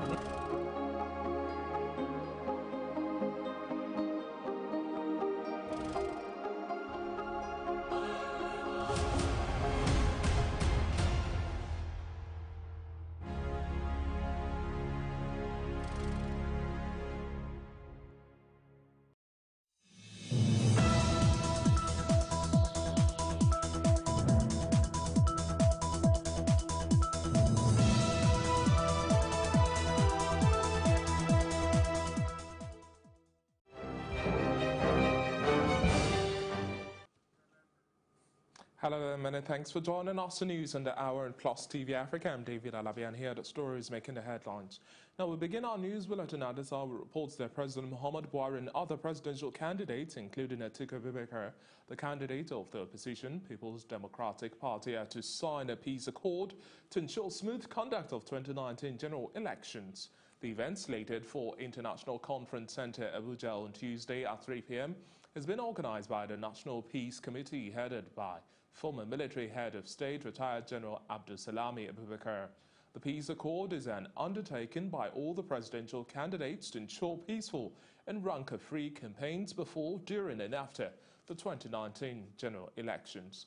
Other presidential candidates expected to sign the peace agreement include Donald Duke of the Social Democratic Party, Benga Olawipo Hashim of Alliance for New Nigeria, Omoyele Sowore of African Action Congress, as well as Obi Ezekwesili of Allied Congress Party of Nigeria, among others. They are also expected to avoid hate speech, fake news, or any act capable of causing socio-political unrest in the country. And moving on, a member of the House of Representatives from Katsina State, Ibrahim Murtala, has defected from the All Progressives Congress to the People's Democratic Party. The House of Reps member, who is representing Matazu Musawa Federal Constituency, announced his defection in a letter read by the Speaker, Yakubu Dogara, on the floor of the House on Tuesday. In the letter, Murtala said that he wished to inform the House and the general public that he was no longer a card-carrying member of the APC. The lawmaker said he would, from now, pursue his political career under the umbrella of the PDP. And still staying with political matters, the People's Democratic Party has rejected Senator Burji Kashami as its governorship candidate in Ogun State. And on Monday, in a statement by its National Publicity Secretary, Kola Ologbondinyo, following a rally held by the senator in Ijebu, Ogun State, the opposition party accused Senator Kashamu of being desperate to destabilize it, describing the rally as the height of ridicule.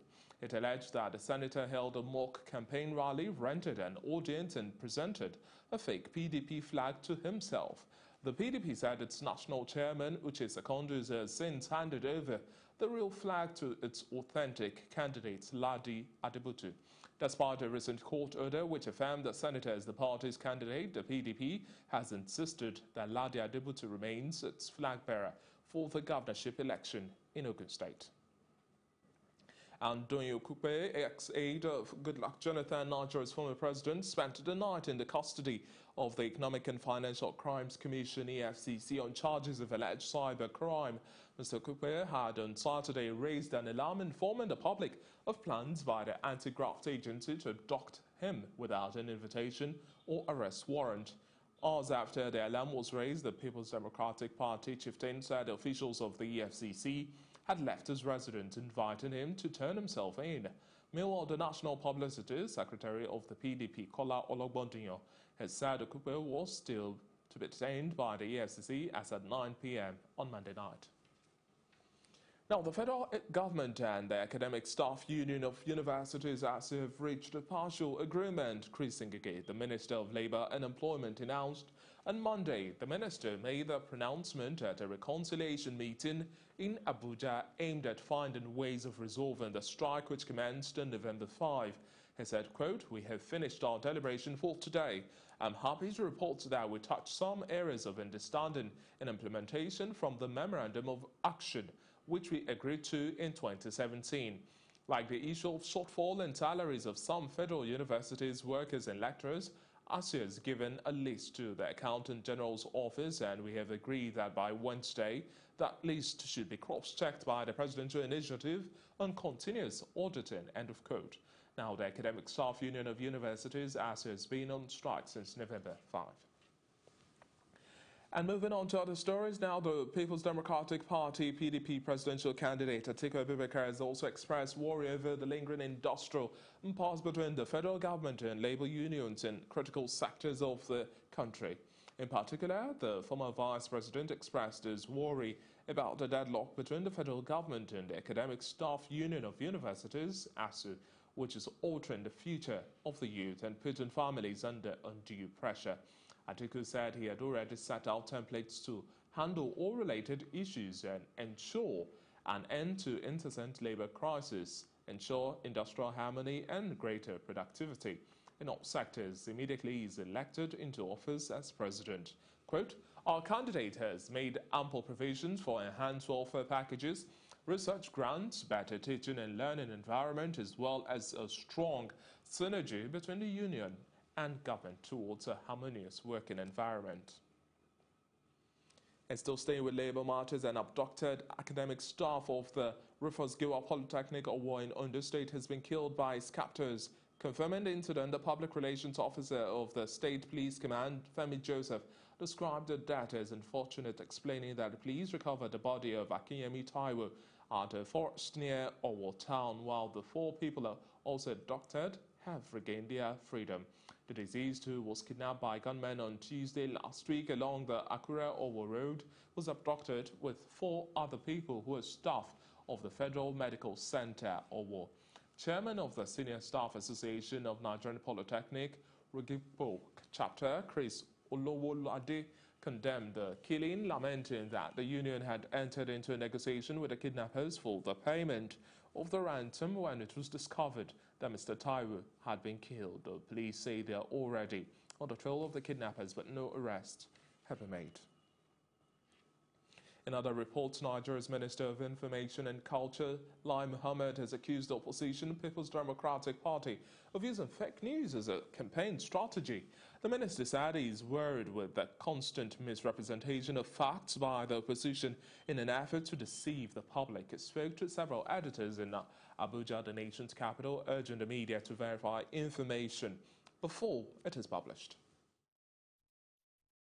Because national media is supposed to check excesses of government institutions and government itself. Therefore, there's no way you can be. The days and weeks ahead, during the run-up to the 2019 election, you will hear more incredulous fake news. And this is simply because the opposition has simply run out of ideas. They know that they cannot debate on issues. And they have resorted to fabricating fake news. As a matter of fact, we have it on good authority that it is the only weapon left in their arsenal, and they are going to use it devastatingly. Now, human rights experts have tasked Nigerians to ensure they adhere to the tenets of globally accepted human rights standards in all their endeavors. Some of them spoke to newsmen at the National Human Rights Commission in Abuja as different government agencies converged to mark the International Human Rights Day and to appraise human rights compliance across several sectors of the economy. They say with adequate funding, Nigeria can have a human rights culture equivalent to globally acceptable human rights standards. Itself. Therefore, there's no way you can be cozy with government if you are doing your job, whether it's in Britain or in America or Nigeria. Human rights does not mean that the personnel of the corps should be assaulted. No, that's not human rights. Human rights does not mean you should not obey traffic rules and regulations. There are fundamental rights enshrined in this. If a law enforcement agent stops you, you are bound to stop. That does not mean you should violate, you should refuse. Your refusal to stop is not a fundamental right. We must be very careful. We must not trample on the rights of the law or what the law says. If there's an infraction on the highway and you are asked to stop and you don't stop, you should not hide under the fundamental rights and disobey traffic regulations. Fundamental rights does not mean you should be using your phone while driving. Does not mean you should violate traffic lights. You should jump the traffic lights. Fundamental rights does not mean that you should face oncoming traffic. You should overload your vehicle. The passengers should tell the driver not to obey the instructions. I don't agree to that. Fundamental rights means you respect the rule of the law. There is a conflict. That means there's a disagreement. It simply means that the disagreeing people should be brought together and the rough edges smoothened. If National Human Rights Commission is empowered financially and administratively and otherwise, the Commission can mediate among these quarreling communities and resolve the issues that eventually escalate into larger conflicts. And moving forward, I think all institutions of government should move into those areas and see how they can bring the warring factions together and in advance be proactive and resolve those issues that lead to these conflicts. And meanwhile, in commemoration of this year's Human Rights Day with the theme Let's Stand Up for Equality, Justice and Human Dignity, the Wole Soyinka Foundation organized a worldwide reading for freedom of the press in memory of murdered Saudi journalist Jamal Khashoggi. Plus, TV Africa's Felicity Ezewieke was there and files in this report. That everyone has a right not to have their identity stolen should be enshrined as a fundamental human right. This was the submission of Nobel laureate Wole Soyinka at the worldwide reading for freedom of the press in memory of murdered Saudi journalist Jamal Khashoggi on the 70th anniversary of the Declaration of Human Rights. One item which is not there is the issue of identity. If I were to suggest another codicil, another item to that, everyone has the right. Everyone has the right not to have his or her identity stolen. This is a fundamental human right, and it's a real. The playwright highlighted attempts to steal his identity by a fake Facebook page. It sells things. In other words, I am a shopkeeper on Facebook. It sells it. He has gone so far as to have obtained a contract with Amazon. So you can actually order books through Amazon, plus other things that Amazon sells. Amazon now sells coffee machines, it sells skiing goods, sports goods, it sells everything. All I know, it may even be selling condoms. So tomorrow you may hear that Wole Soyinka on his Facebook is selling condoms. Soyinka, along with the chairman of the Association of Nigerian Authors, who also spoke at the event, cautioned journalists on the need to uphold the ethics of the profession. The governments normally try to actually muffle their voices. And that's what is happening all over the world. Now we are coming to an election in Nigeria, and we have seen fake news here and there. We need to tell ourselves, especially journalists among Ghana and outside here, that yes, there's a freedom of expression, but we must, in every news that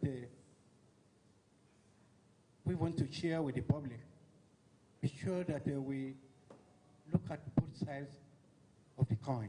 The media today has responsibilities on a level which it could not have imagined a few decades ago. It's a responsibility. This is not the first time I'm saying this. It's a responsibility you simply have to assume. The event, organized by the Wole Soyinka Foundation, held at the Freedom Park, Lagos, and had in attendance poets, novelists, essayists, A.J. House of Poetry, among others, featured recitation of poems, excerpts from the Human Rights Charter, and Jamal Khashoggi's work. Felicity Ezewieke, Plus TV Africa. It's now time to take a quick break. Stay tuned for other stories making the headlines across the African continent and the rest of the world right here on Plus TV Africa.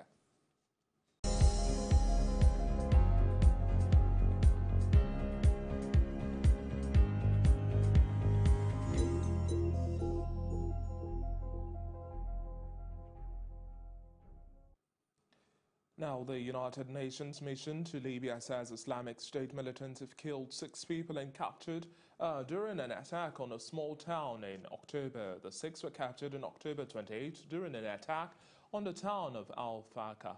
The United Nations statement late on Monday condemned the killing as particularly abhorrent without providing further details. The town is south of the coastal city of Sirte, former ISIS-held state. The attack underscored the vitality of Libya's central region, where ISIS and other armed groups, including some from neighboring Chad, operate as highway robbers or attack patrols of the self-styled Libyan National Army. Meanwhile, government officials and the military said on Tuesday suspected militiamen men have killed 9 civilians in fresh attacks in the Democratic Republic of Congo's troubled east. Local administrator Donat Kibwana said the massacre occurred overnight in the town of Oicha in the Beni region. The assailants were suspected members of the Allied Democratic Forces, an armed group blamed for hundreds of killings since 2014. The ADF is a shadowy Islamist-rooted group that arose in western Uganda in 1995 under the leadership of Jamal Mukulu, a Christian-turned-Muslim. Coming up next are reports from the international front.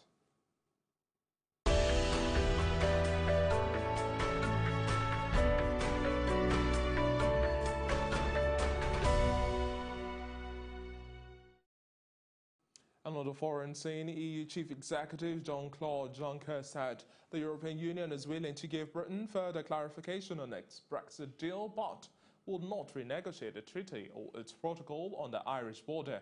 Addressing the European Parliament in Strasbourg, the European Commission President said he was surprised at Prime Minister Theresa May's inability to get the package agreed with the EU last month through the British Parliament.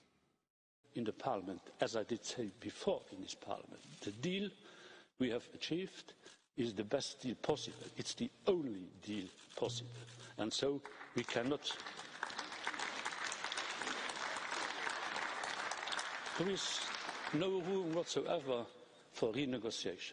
But, of course, there is room, if used intelligently, is room enough to give further clarification and further interpretations without opening the withdrawal agreement. This will not happen. Everyone has to know that the withdrawal agreement will not be reopened.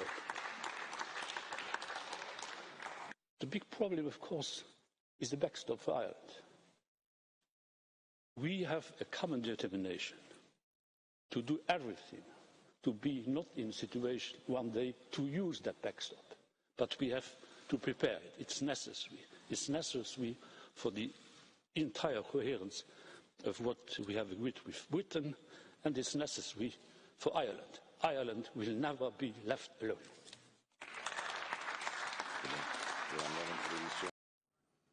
Meanwhile, Theresa May's meeting European leaders and EU officials on Tuesday for talks aimed at rescuing her Brexit deal. She's holding talks with Dutch Prime Minister Mark Rutte and Germany's Angela Merkel after postponing a Commons vote on the deal. The UK Prime Minister has said she needs further assurances about the Northern Ireland border plan to get backing from MPs. European Commission President Jean-Claude Juncker said the EU would not renegotiate the deal, but there was room for further clarifications. The Prime Minister is understood to be seeking legal guarantees that the UK would not be trapped in the Northern Ireland backstop plan indefinitely. Also, a report that officials say at least 4 people were killed and another 6 injured after a suicide bomber targeted a convoy of security forces in Kabul early on Tuesday, in the latest bloody Taliban-claimed attack in the Afghan capital. Interior Ministry spokesperson Najib Danish said the blast took place in Pagman district in western Kabul as the convoy was returning from an overnight function. It is still not clear whether the attacker was on foot or driving a vehicle, the spokesperson added. The early morning attack in Kabul came just hours after an overnight assault on a checkpoint in Afghanistan district of southern Kandahar province by Taliban fighters killed at least 8 Afghan police officers, and that's according to the provincial media office. In November, President Ashraf Ghani said nearly 30,000 Afghan soldiers and police officers had been killed since 2015, a figure far higher than anything previously acknowledged. It's now time to bring you updates from the business scene.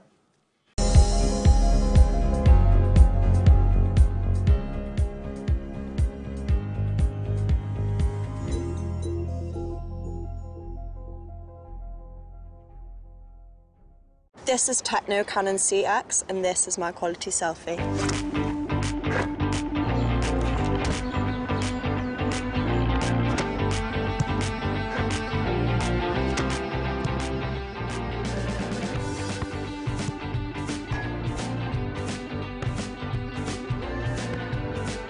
Use Technocam on CX's 16-megapixel front camera with dual soft light flash and beauty enhancement and show off your quality selfie.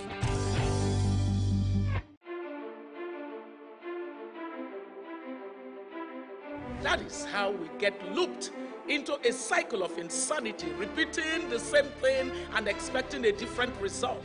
That cycle of failure is unsustainable, and it has to end now. Perfection Train is back. They take us to the bush and start asking us to call our people to send money. What can be done as an intervention for them right now to stop abuse of all children?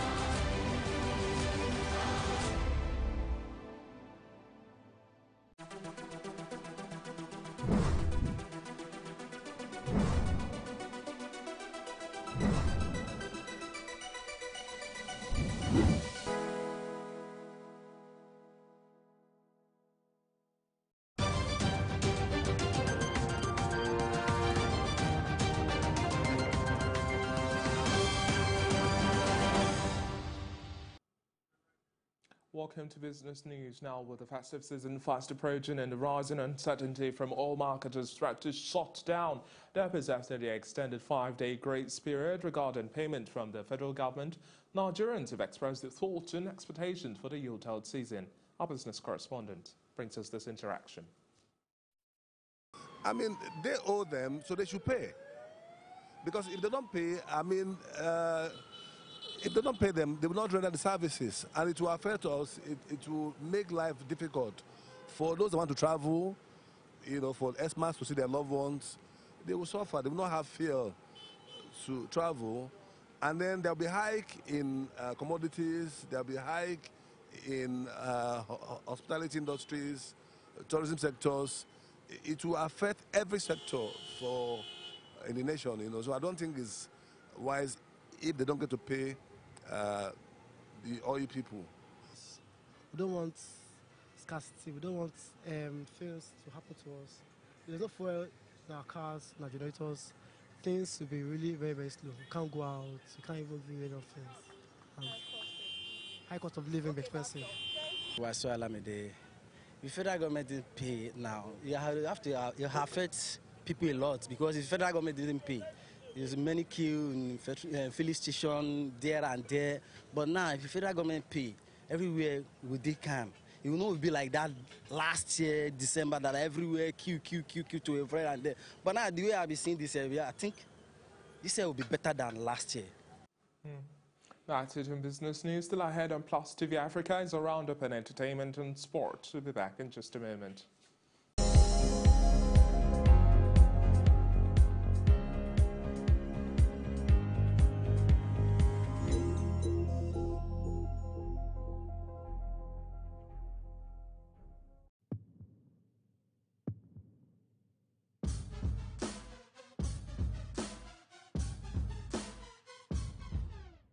Feel it, we feel it. Can you feel it? The Niger spirit. Do you feel it? Cause I feel it. We all feel it. The Niger spirit. We don't just feel it, we live it. And if you get it, you got the Niger spirit. This Niger spirit, we breathe it. Best believe it, real as my heart beat is. The Niger spirit, you can't beat it. So even when I lose, I am not defeated. We all breathe it, we all bleed it, we all live it. The Niger spirit, the Niger spirit. We love it, we live it. Niger all the way. Niger all the way.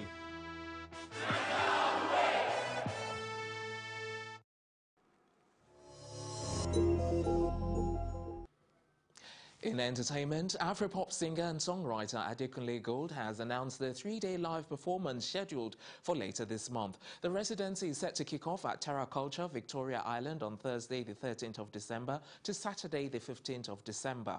The show will end what has indeed been a remarkable year for the singer, following the release of his critically acclaimed album, About 30, and a sold-out Indigo Arena show in London. Head of ULive Africa, the Nigeria office, Adebayo Fatoba, stated that Adekunle Gold is an extremely talented creative who is always looking for new ways to challenge himself and the industry and deliver out-of-the-box projects. This is something we haven't seen in Nigeria for a long time. Still on entertainment, PERA, which stands for the Paysetter Entertainment and Recognition Awards, has had its 2018 edition. The awards are designed to acknowledge, encourage and celebrate distinction amongst indigenes and residents of Oyo State who have made an indelible mark in their chosen career.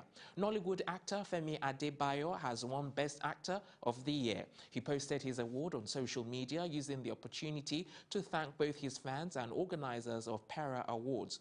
Judges thoroughly put together 35 categories of outstanding indigenes and residents of the state, and the event was held over the weekend at Ibadan with the theme Celebrate, Elevate and Appreciate. And that's it on entertainment. I'm Tokumbo Taiwo. The best in sports coming up right after this.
Chi Happy Hour, burst of refreshment.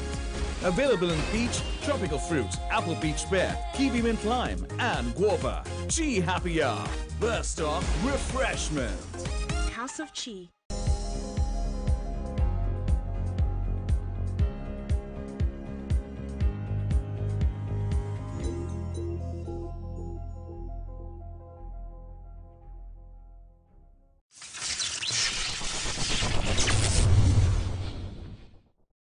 And in sports, American tennis superstar Venus Williams has parted ways with her longtime coach, David Witt. He was Venus Williams' hitting partner before he became a coach, and the pair worked together for 11 years, during which Venus Williams reached 2 Grand Slam finals in 2017 and peaked at number 5 on the rankings. She, however, fell to 38 on the rankings due to injuries and poor form. And still talking tennis, Sasha Bajin, the coach of US Open champion Naomi Osaka, has been announced as the WTA Coach of the Year at the annual honors of the Women's Tennis Tour. He is the first winner of the award, having led Osaka in their first season together to her first WTA Masters title at Indian Wells, as well as a maiden Grand Slam title in New York. On both occasions, she defeated Serena Williams and earned the title. Petra Kvitova, meanwhile, won a 6th successive sportsmanship award, a 7th in total, while Bethany Mattek-Sands was awarded the Players' Service Award. And in football, Barcelona have withdrawn their support for La Liga's plans to play their league fixture against Girona at the Hard Rock Stadium in Miami. This is due to a lack of consensus. The Catalan club issued a statement saying it had agreed to withdraw the proposal because the project cannot be successful until all parties involved are in agreement. Despite the setback, La Liga has insisted it is still planning to stage a league match in the U.S. due to its 1 game per season in the U.S. deal with media company Relevant. And that's it on Sports Updates. I'm Samson Oloyede. Many thanks, Samson, and that's our news roundup of events at this hour from our Lagos studio. For more news update and broadcast, please follow us at Plus TV Africa. That's on Facebook, Twitter, and Instagram. And please do remember to subscribe to our YouTube channel at Plus TV Africa. We'll be back later with more stories making the headlines across the African continent and the rest of the world. To join us again, I'm David Alabi. Many thanks for watching. Bye for now.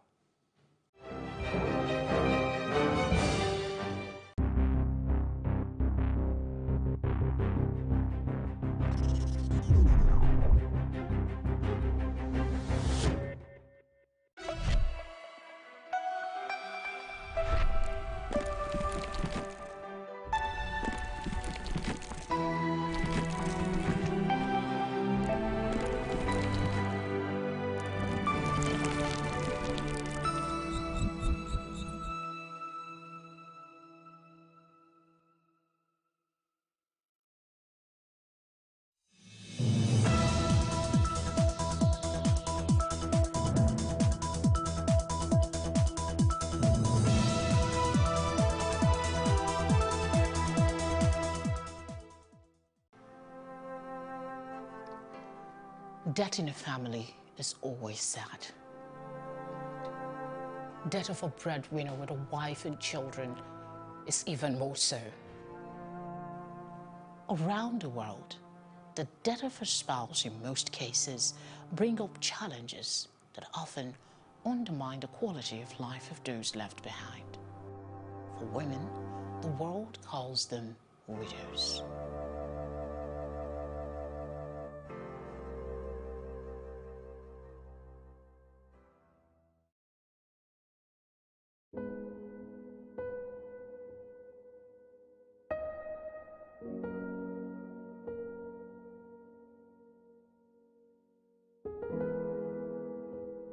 My husband died 2000 January, when I carried small one baby. I became a widow when I was 47 years old. And my husband was sick for good 3 years. And the family abandoned me and my husband.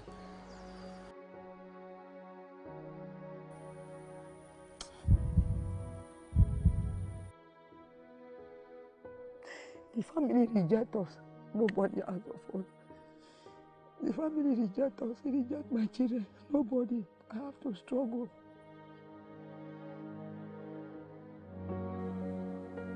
Who am I to query God? Who am I to challenge God? Because He's the questionable God. It has been ups and downs, struggling. I'm a mother of 3. Just once every year, attention is drawn to the Plight on June 23, marked as International Widows' Day.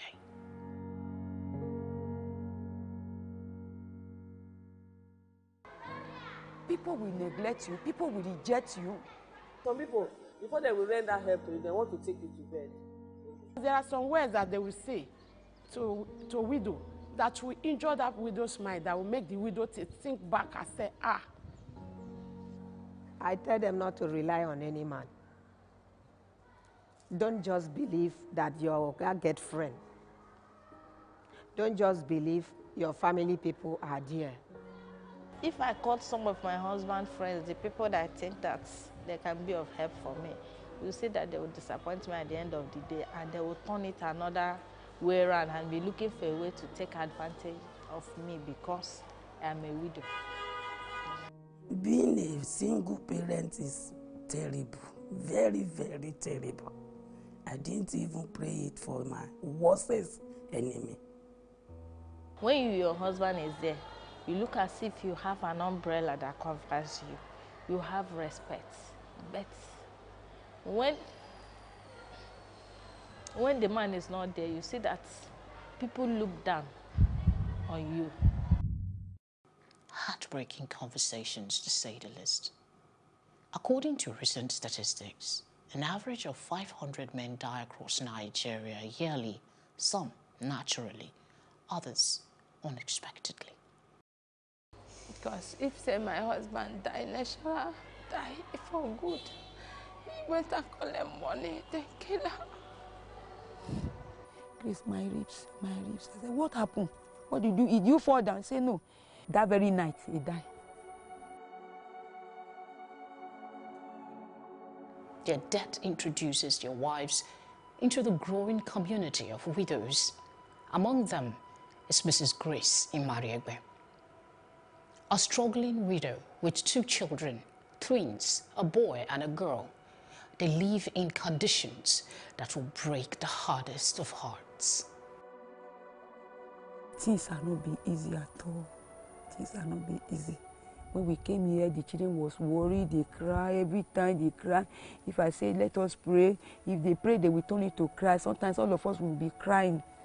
We will pet each other.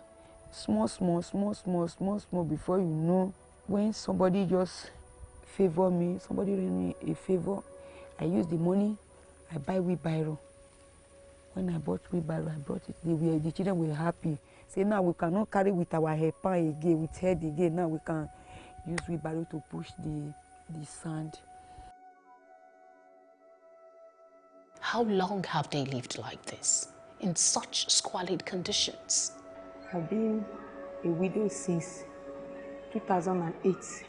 Since my husband died, things are very, very tough. So since then, I'm the one taking good care of my children. The family neglect us, they reject us. Even the piece of land that my husband bought before he passed on, the brothers, they seized this from my children, they collected this from us. So since then, I've been struggling here and there to survive with the children.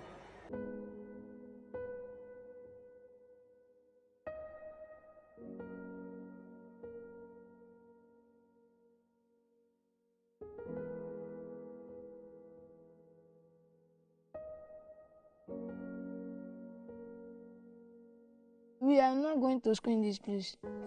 Then my mom said that we should stay at home, that we should be praying, that God should send somebody that should take us to school. In Isashi, life was good there. There was light, there was no mosquito, there was no rain, sun. We were happy there. If there is sun, we enter inside shower, we bath. Now, when we came to here now, life has been hard for us. We are not able to be bathing like before. The mosquito is too much here. Ants. And mosquito is giving us malaria and cold. When they call us to come and fetch water, sometimes we fetch water, they'll give us 300. Sometimes we clear for people. We clear, they'll call us to come and clear. Sometimes they'll give us 1,000 or 1,200. We'll collect it. When we bring the money, I'll give it to my mommy to cook. When there is no food, we use it and buy small thing, then we use it and eat. How did it all happen? They called my husband from home that he should come, that one of their elder brother died, that is his father's brother, that he will be the one that will lead them for the burial. That is how all of us prepare. So my husband came, Grace, my ribs. I said, what happened? What did you do? Did you fall down? Say no. Before you know, he started sick. That is how we carry him to General Hospital in Benin. That very night, he died. Around 12 o'clock, he died. So, as I stayed for 1.5 years, mocking him.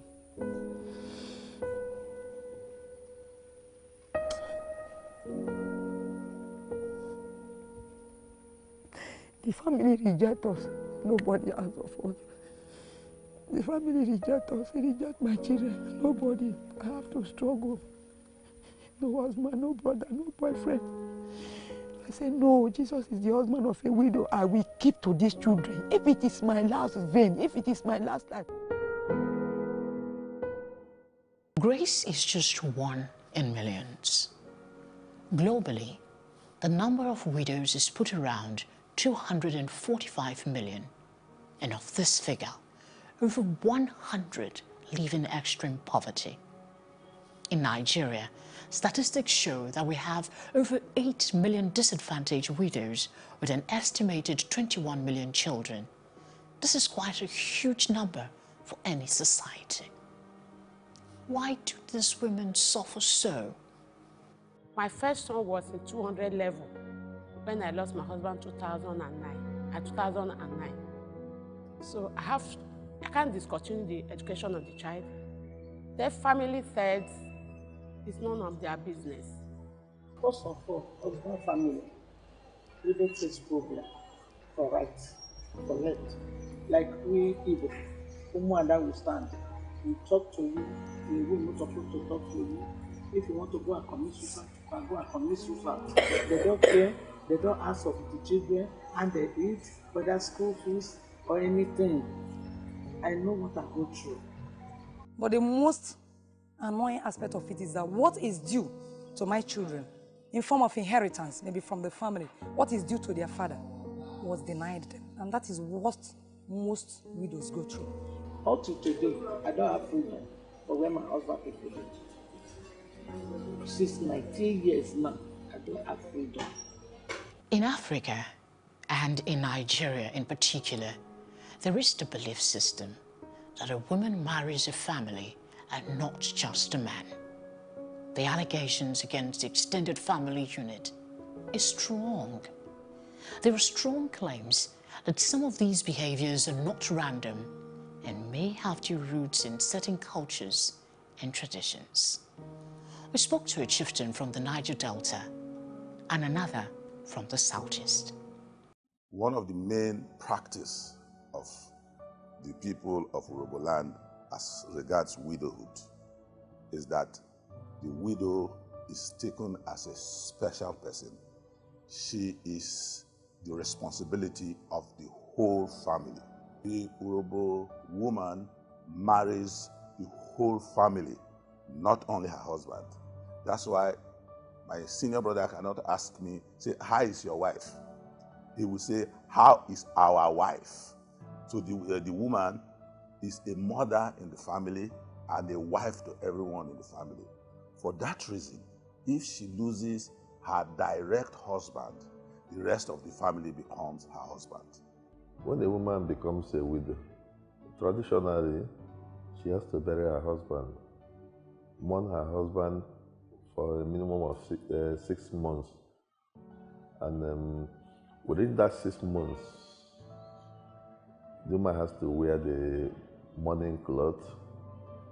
She's supposed to shave her hair as a mark of respect for the husband. Then after the mourning period, there comes some questions and answers. In our land, the woman is even viewed as a property, not to talk of property that they both own together. So the properties that the husband owns with the wife are assumed to be the man's properties. And if the man did not leave a will, I'm talking of current practices now, if the man did not leave a will, even if you go to court, the court will award something to the family. So it is possible, if you are not lucky, the customary court may actually say, you leave the house for the family. A woman that loses her husband after mourning the husband, depending on her age and her choice, has the right to cease remain in the family as a married woman to the family.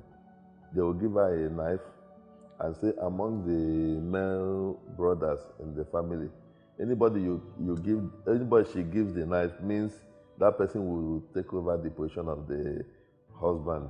Asking the woman to marry a member of the family is still on till tomorrow. She is appointed and given to a member of the family to look after in great details. In fact, in marriage, so someone in the family has to marry her. If she does not want to marry, everything is handled amicably. She is asked, what is your choice? What do you want to do? And she says, I don't want to marry any member of this family. Okay. So she is allowed to go. But if there is a young man within the family who showed serious interest in her and she kind of snubs him, that member of the family can create a lot of confusion for her. And it can get to the extent where she will be asked to leave the family. Then she must return the dowry. But usually it is a token that is returned. Just a token, not the whole dowry. Shaving of head is like a respect. It's mark of respect for the husband, you know.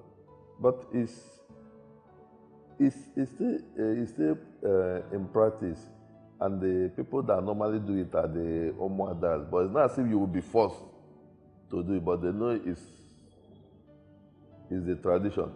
During the sharing, because that's the other part of the culture, the woman is shared along with the properties of the man. During the sharing,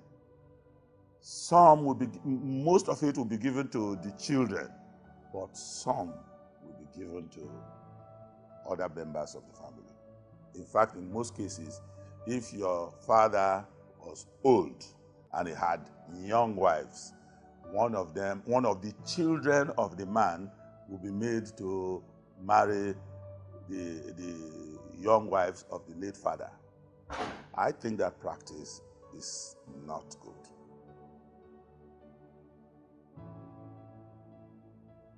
Many people normally confirm and said when a man dies, the woman, they sees the woman as a witch. That woman is the one that killed the husband. So I want people to know that, you know, this world is not permanent. Like now, if they accuse the woman of killing the husband, in my place, they will ask you, they administer an oath to you. We are not God. Vengeance is left for God. The oath taking is like convincing the community or your accusers that I did not kill this man, I did not have hand in the death of this man. It doesn't mean whether you have hand or you don't have hand. Nobody has the way to do to determine whether you have hand in the death or not. You are a witch, you kill your husband, you can stay there and suffer. Nobody will do anything about you. But if it is a serious case in which people actually believe strongly, they will ask her to take all kinds of oaths. You know, some people will even go to the extent of asking her to drink the water that they use in washing the husband. You know, things like that. A lot of innovation has come up and it has really affected the culture. And it's a blessing because what people know now is not what they knew those days. You don't just get up and condemn somebody all in the name of you committed atrocity, you committed unforgiven whatever. You don't take laws into your hand. There are laws there. The traditional customs is a matter of conscience. I mean, if you decide to administer an oath on me, it's left for me to ask, I have the right to say I will not. You sure if you kill your husband, drink this. I don't subscribe to that. And it can't happen in my reign.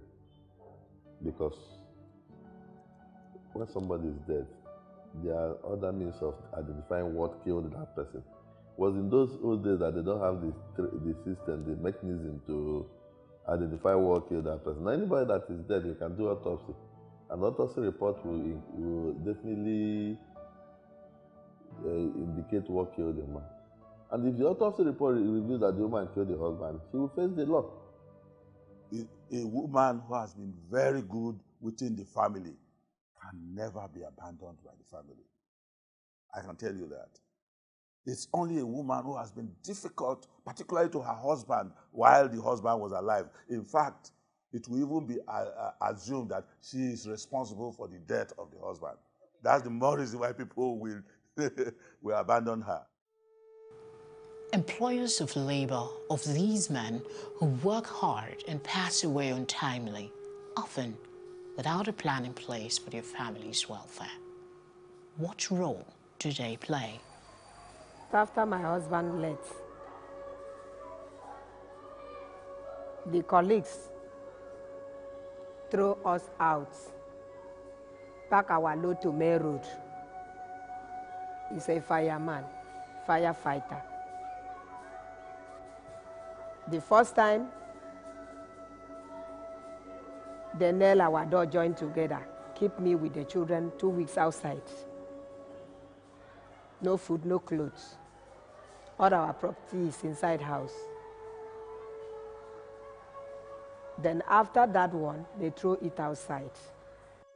My husband was the first man, and we were living in barrack because the government gave us 6 months to pay almost 2 million. And the job, I'm a teacher by profession. I'm in a low-rank officer. Like the place I went to college. Now, and I find out that They don't even want to give me a shop because I'm a widow. They gave me that shop at the first time, and they later used another way to collect it. They are asking, do you think that the woman can be able to pay for this shop if the rentage is due? Because she's a widow. And when we talk, people will support her. Till today, they have not given us anything. The last time that they came to our place that warrants me to stand naked before them, this man died in acute service. No burial, nothing. No care for the children. Not even a handshake for any good thing of life. See, that's not surprising that that happened. I mean, I've heard of several cases of things like that happening. For those kind of companies, it's a question of economics, you know. They're thinking time, they're thinking money, and if they have no, I mean, if that spouse isn't working with them anymore, there's somebody else waiting for the same accommodations. So for many organizations, they would have what you call some type of insurance, such that when a spouse dies, they're able to take care of their beneficiaries. In this case, it will be the widow and her children. For most organizations, it's one payoff. It's just a payoff. Some organizations will spread it over a couple of months. Really, there are no laws as to how it is done. It just depends on the organization. Some organizations will take them up for maybe a year, pay school fees, and do stuff like that. But usually, a lot of these things are agreed beforehand, and it depends on the type of insurance coverage the organization has for the employees. A report not too long ago by the United Nations identified the continued plight of widows as a major threat to the realization of the Millennium Development Goals 1, 3, and 8, which seeks to end poverty, promote gender equality, and engender global partnership. Now, Nigeria, as you may know, is among the 120 signatories to the Convention on the Elimination of All Forms of Discrimination Against Women. But much has not changed in the way women, especially widows, are treated in the society when it comes to the issue of inheritance and rights. What does the law say? Once a woman lost or loses the husband, she should be predisposed to certain kind of information, okay? Nobody have the right, okay, to inherit her as property under our laws. Nobody have the right to inflict traditional and cultural violent practices against her. Nobody have the right to subject her to sleep in the same room where the corpse of her husband is kept, because that's exactly what they do in some of the culture. Nobody shall be subjected into any kind of servitude. Nobody shall be dehumanized of his human person or be disrespected, you know. So that is why women should think first and decide, take on a statutory law marriage. That is very important. And while the husband is alive, they should also remind the husband to have a will. Because once the man have a will, and in his will he has stated everything there, the woman is at advantage, because the will determine how the thing will go, okay? But where there's no will, the man dies intestate, and she's married under native law and custom. She's in trouble. Governments say they're doing their best. Some tout the various amounts they spend on widows' welfare. Wives of state governments, and even that of the President of Nigeria, have pet projects that hope to address some of the basic issues so identified. But experts say these are just too little. More needs to be done, definitely. The suggestion I will give to government is that the various states we have, they should come up with legislations, laws, that once a woman loses the husband, if she's not skilled, okay, if she's not skilled, she should be enrolled in a program of her choice. And then the government should cater for that. Government can come to our aid. Your lady, he said you cannot be giving fish. You have to teach somebody how to fish, so that by tomorrow, that person will not disturb. If they can help us raise a little money for us to be trading, so that we'll be able to take good care of our children, we'll be glad. God will already do it for me, but I pray that God, some widows that just happen, their own just happen, let government put eye for them and help them, because it's not easy thing. Those that God gives the ability to care, the ability of caring, they should try and care for widows, not hoping to get something in return from them, because it's only God that rewards. Agreeably, some women are lucky either to be well provided for by their spouses or they're gainfully engaged financially. But for the majority, as you've seen so far, the story is rather an uneven one. The truth? Non-governmental organizations are plentiful across the continent of Africa, and Nigeria has its fair share, like the Blessed Fruit Foundation and the Trinity Center, that work to help alleviate the challenges widows face. In 2008, I got a call that I should work for widows and orphans. I should support and assist them. Actually, I lost my husband at a very tender age, 30 years, 1985. I was just 30 years, 1985, and with tiny children. It was not easy, but I continued trying. But along the line, I had this urge to all I would help them through their plights, address their issues. And since then, we've been having so many programs, and a lot of widows have been coming to register with us. Now we have over 200 or 300 of them registered with the foundation. And they will help me with the job. They will give me money that they will pay the interest for me. So when they will give me until I will my children, they never do it. When I get it, I need to get food. It costs a lot.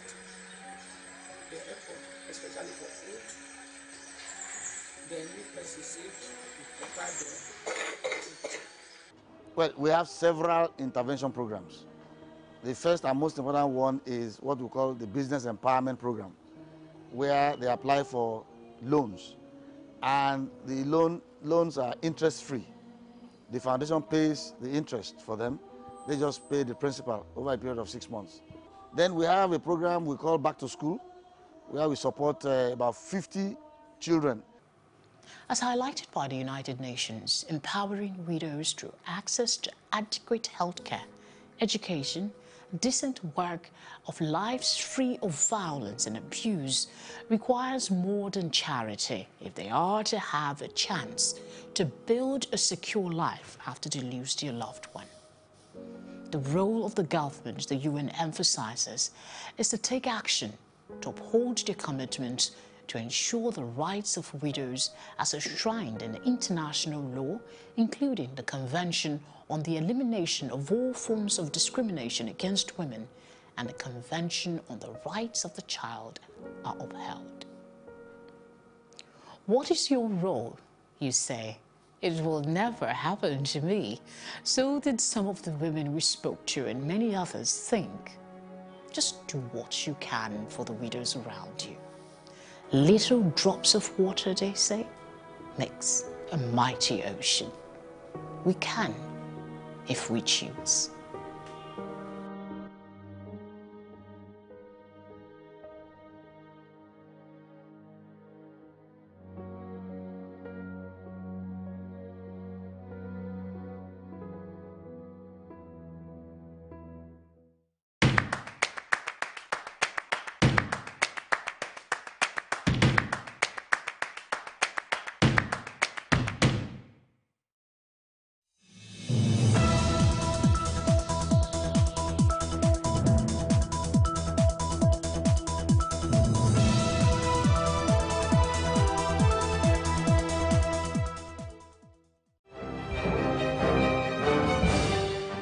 Hello there, many thanks for joining us on News on the Hour and Plus TV Africa. I'm David Alabi, and here are the stories making the headlines.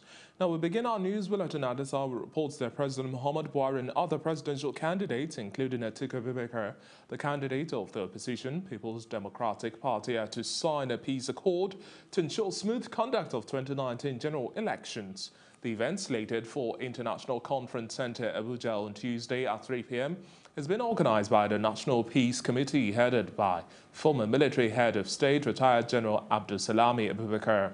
The peace accord is an undertaking by all the presidential candidates to ensure peaceful and rancor-free campaigns before, during and after the 2019 general elections. Other presidential candidates expected to sign the peace agreement include Donald Duke of the Social Democratic Party, Benga Olawipo Hashim of Alliance for New Nigeria, Omoyele Sowore of African Action Congress, as well as Obi Ezekwesili of Allied Congress Party of Nigeria, among others. They are also expected to avoid hate speech, fake news, or any act capable of causing socio-political unrest in the country. And moving on, a member of the House of Representatives from Katsina State, Ibrahim Murtala, has defected from the All Progressives Congress to the People's Democratic Party. The House of Reps member, who is representing Matazu Musawa Federal Constituency, announced his defection in a letter read by the Speaker, Yakubu Dogara, on the floor of the House on Tuesday. In the letter, Murtala said that he wished to inform the House and the general public that he was no longer a card-carrying member of the APC. The lawmaker said he would, from now, pursue his political career under the umbrella of the PDP. And still staying with political matters, the People's Democratic Party has rejected Senator Burji Kashami as its governorship candidate in Ogun State. And on Monday, in a statement by its National Publicity Secretary, Kola Ologbondiyan, following a rally held by the senator in Ijebu, Ogun State, the opposition party accused Senator Kashamu of being desperate to destabilize it, describing the rally as the height of ridicule. It alleged that the senator held a mock campaign rally, rented an audience, and presented a fake PDP flag to himself.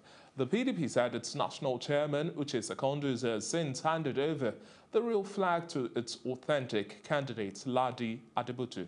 Despite a recent court order which affirmed the senator is the party's candidate, the PDP has insisted that Ladi Adebutu remains its flag bearer for the governorship election in Ogun State.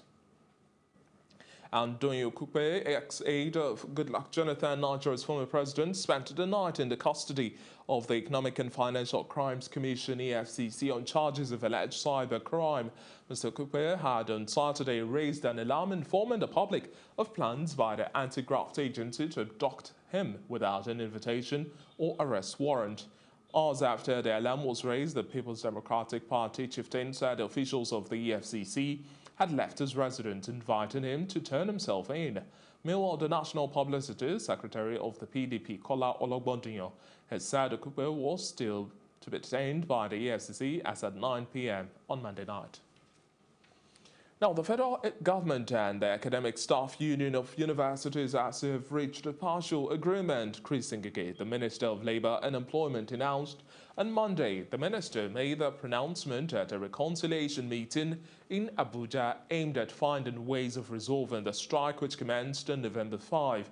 He said, quote, "We have finished our deliberation for today. That list should be cropped in the Academic Staff Union of Universities, ASU, which is altering the future of the youth and putting families under undue pressure." Atiku said he had already set out templates to handle all related issues and ensure an end to incessant labor crisis, ensure industrial harmony and greater productivity in all sectors immediately he is elected into office as president. Quote, "Our candidate has made ample provisions for enhanced welfare packages, research grants, better teaching and learning environment, as well as a strong synergy between the union and government towards a harmonious working environment."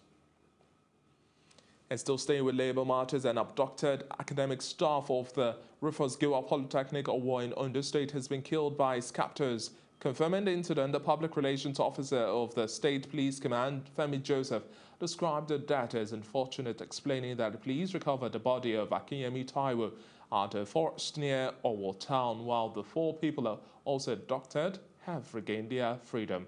The deceased, who was kidnapped by gunmen on Tuesday last week along the Akure-Owo Road, was abducted with 4 other people who were staff of the Federal Medical Center, Owo.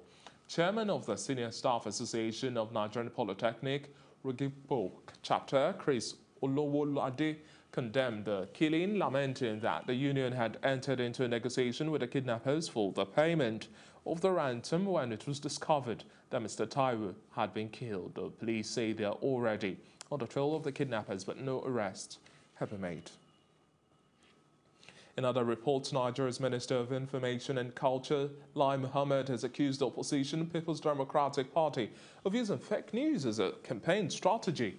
The minister said he is worried with the constant misrepresentation of facts by the opposition in an effort to deceive the public. He spoke to several editors in Abuja, the nation's capital, urging the media to verify information before it is published. The days and weeks ahead, in the run-up to the 2019 election, you will hear more incredulous fake news. And this is simply because the opposition has simply run out of ideas. They know that they cannot debate on issues. And they have resorted to fabricating fake news. As a matter of fact, we have it on good authority that it is the only weapon left in their arsenal, and they are going to use it devastatingly. Now, human rights experts have talked to Nigerians to ensure they adhere to the tenets of globally accepted human rights standards.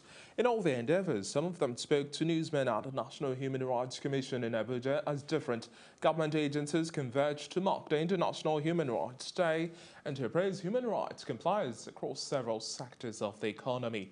They say with adequate funding, Nigeria can have a human rights culture equivalent to globally acceptable human rights standards. Itself. Therefore, there's no way you can be cozy with government if you are doing your job, whether it's in Britain or in America or Nigeria.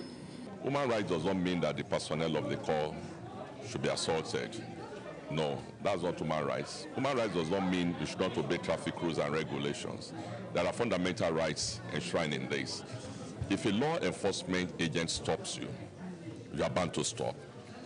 That does not mean you should violate, you should refuse. Your refusal to stop is not a fundamental right. We must be very careful. We must not trample on the rights of the law or what the law says.